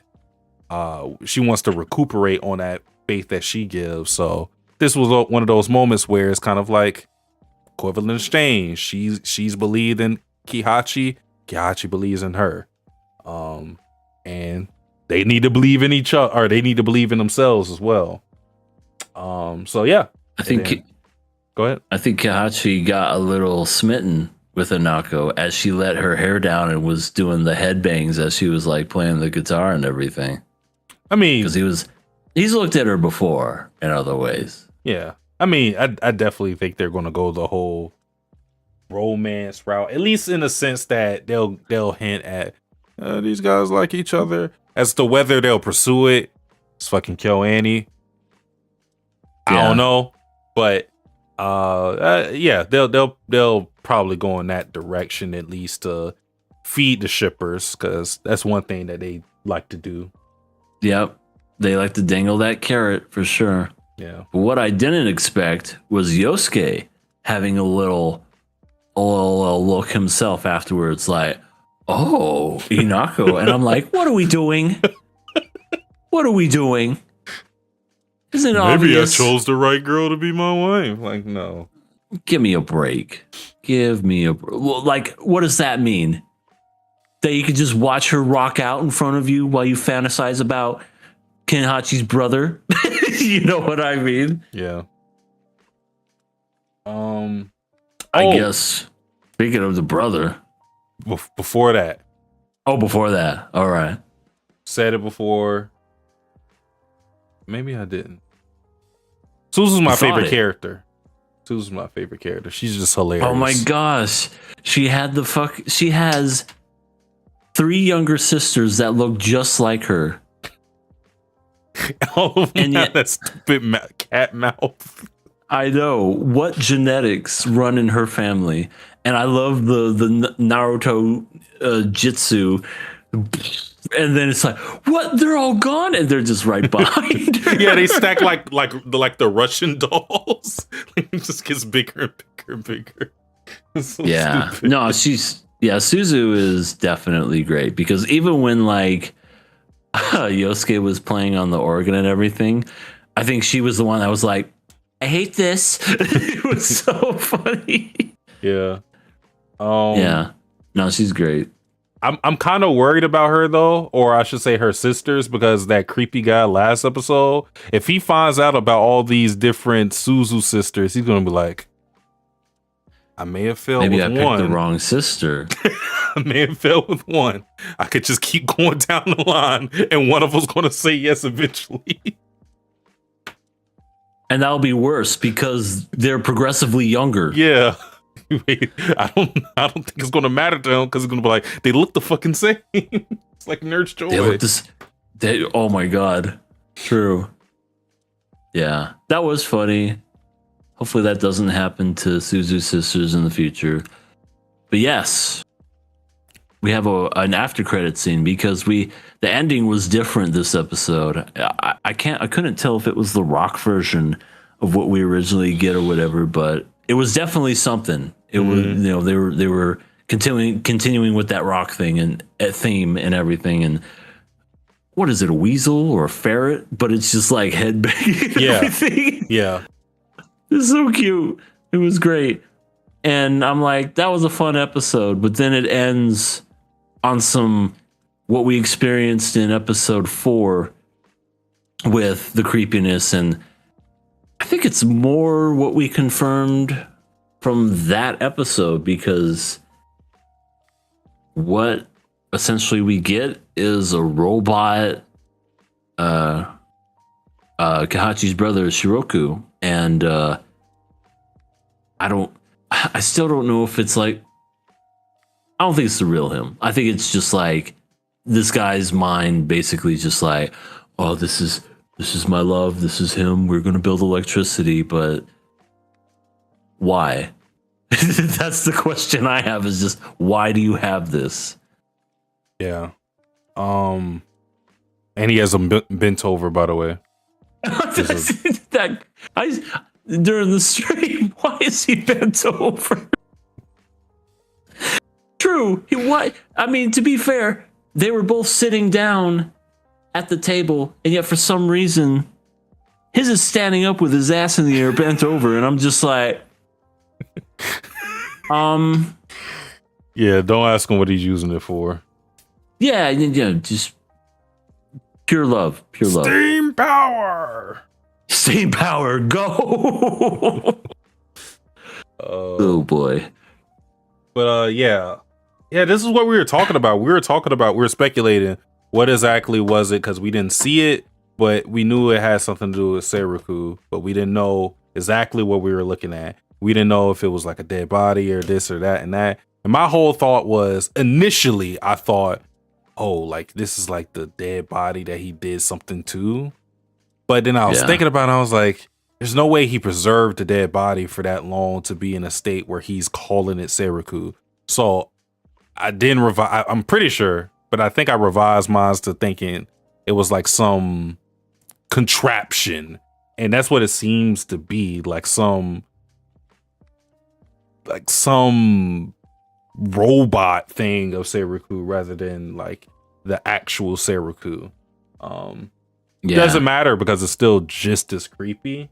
It's just, it's like just varying levels of it. It's like, all right, we don't got like the necromancing thing that we thought going on, but we still have like this, I don't know, unhealthy obsession that's still being displayed.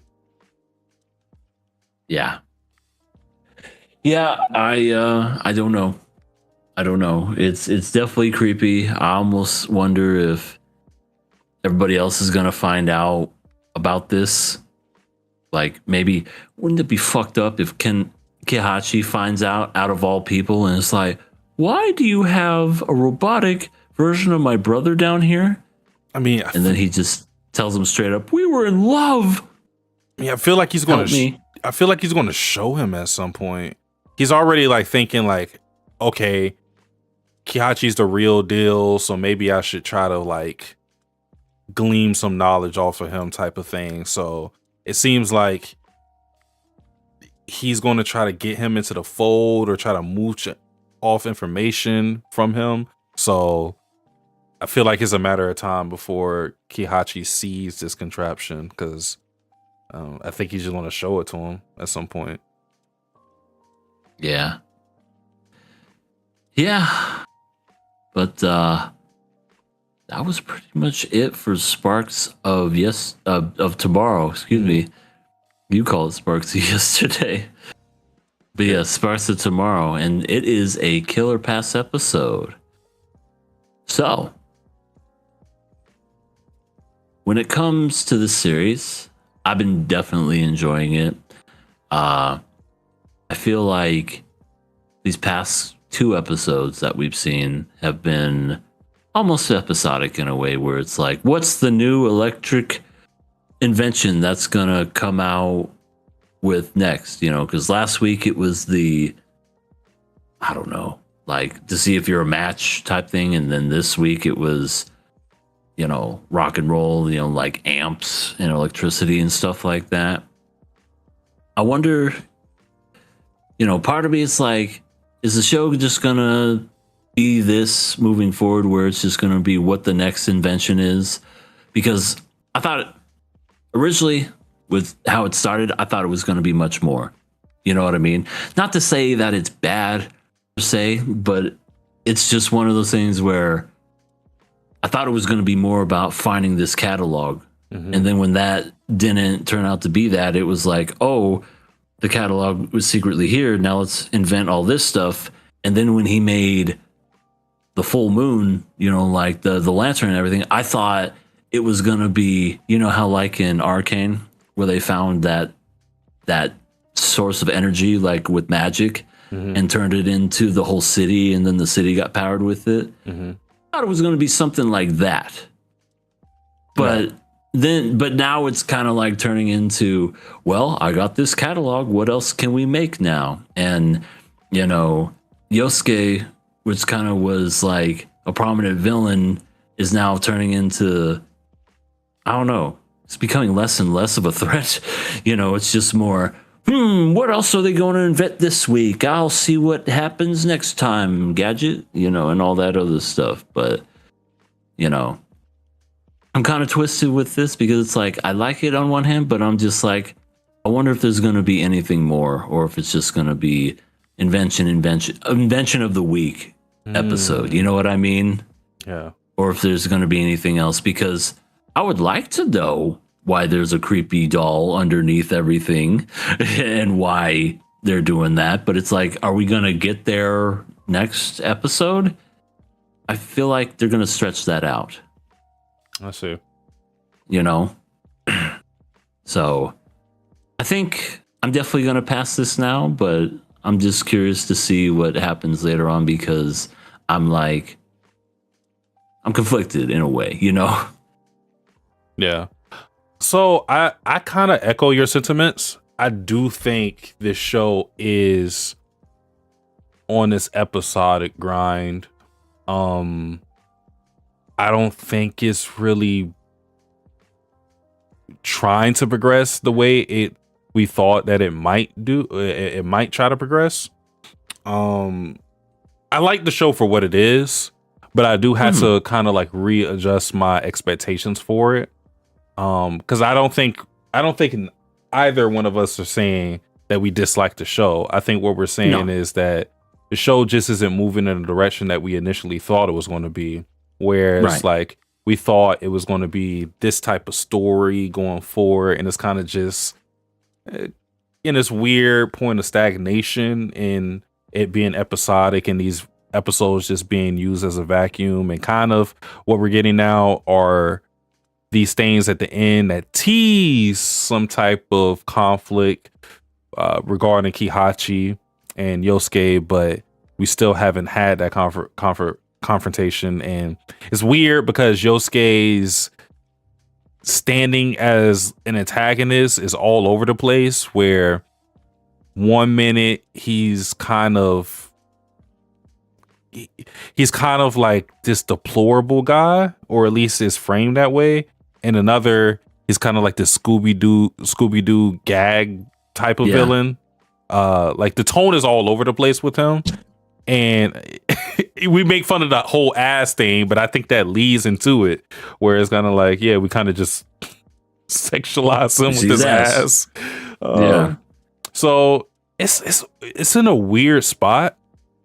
I'm still enjoying it enough to want to pass it, but I do feel what you're saying, and I think I'm with you in what you're saying as well. But Yeah. I'm passing it, but I'm passing it with like you see my squinty eyes.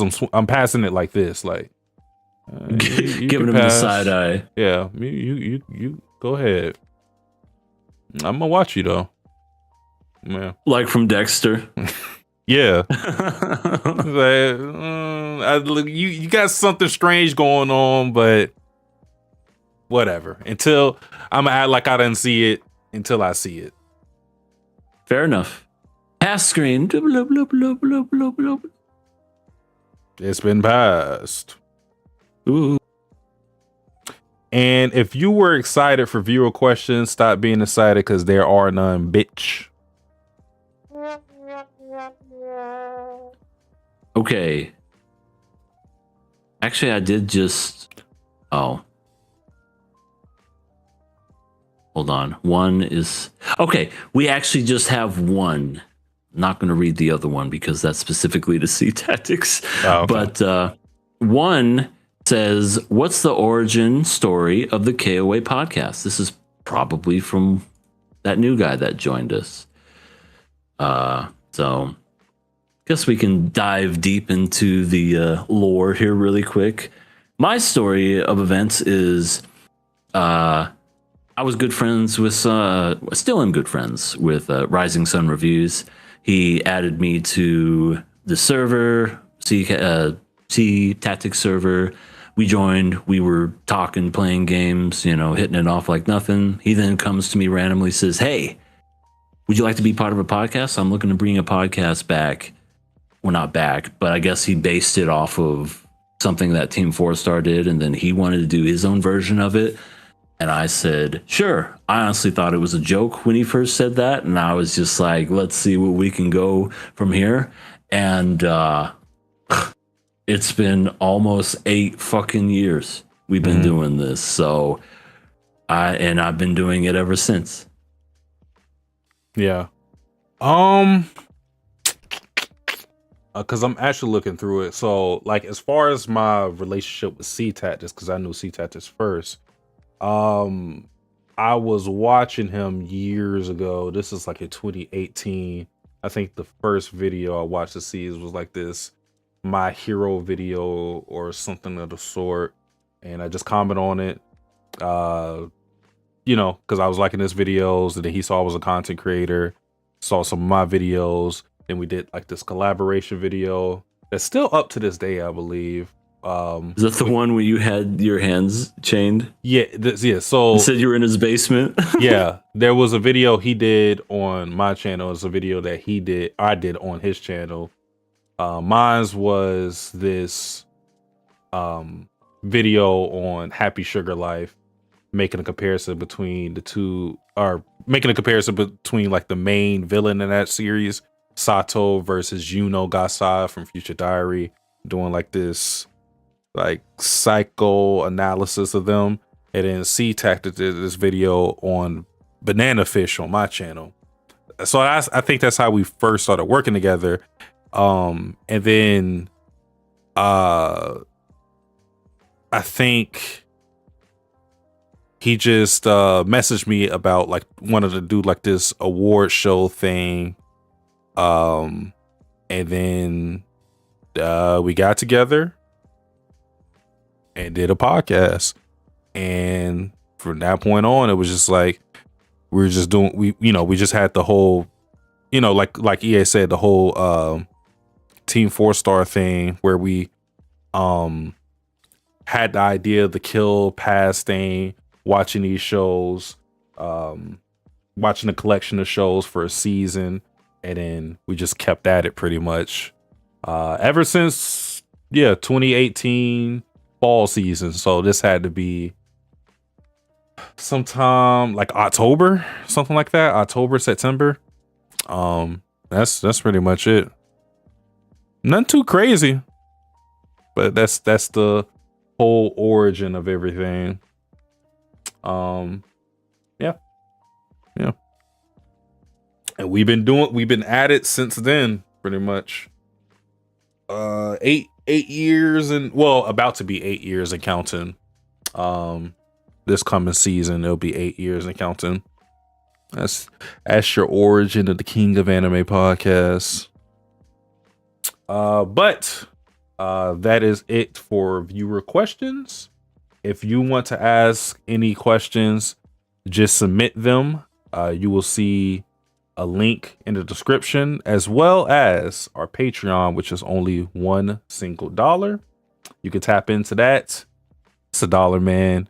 What else you spending your dollars on? Juicy fruits? Come on, bro. You know that's only gonna last you like 5 seconds chewing. Just spend your dollar on a King of Anime podcast. You go ahead and look at the backlog. You got a whole bunch of different things to go into. We need to update the Patreon for real. Honestly speaking, but I still think the backlog is worth that single $1 because again, you ain't doing shit with it. So tap into that. Yeah, viewer questions. If you're watching a VOD, like, comment, share the video. Definitely subscribe if you aren't already subscribed, and we will hope to see you next week. All right, peace and love from the KOA podcast. We out.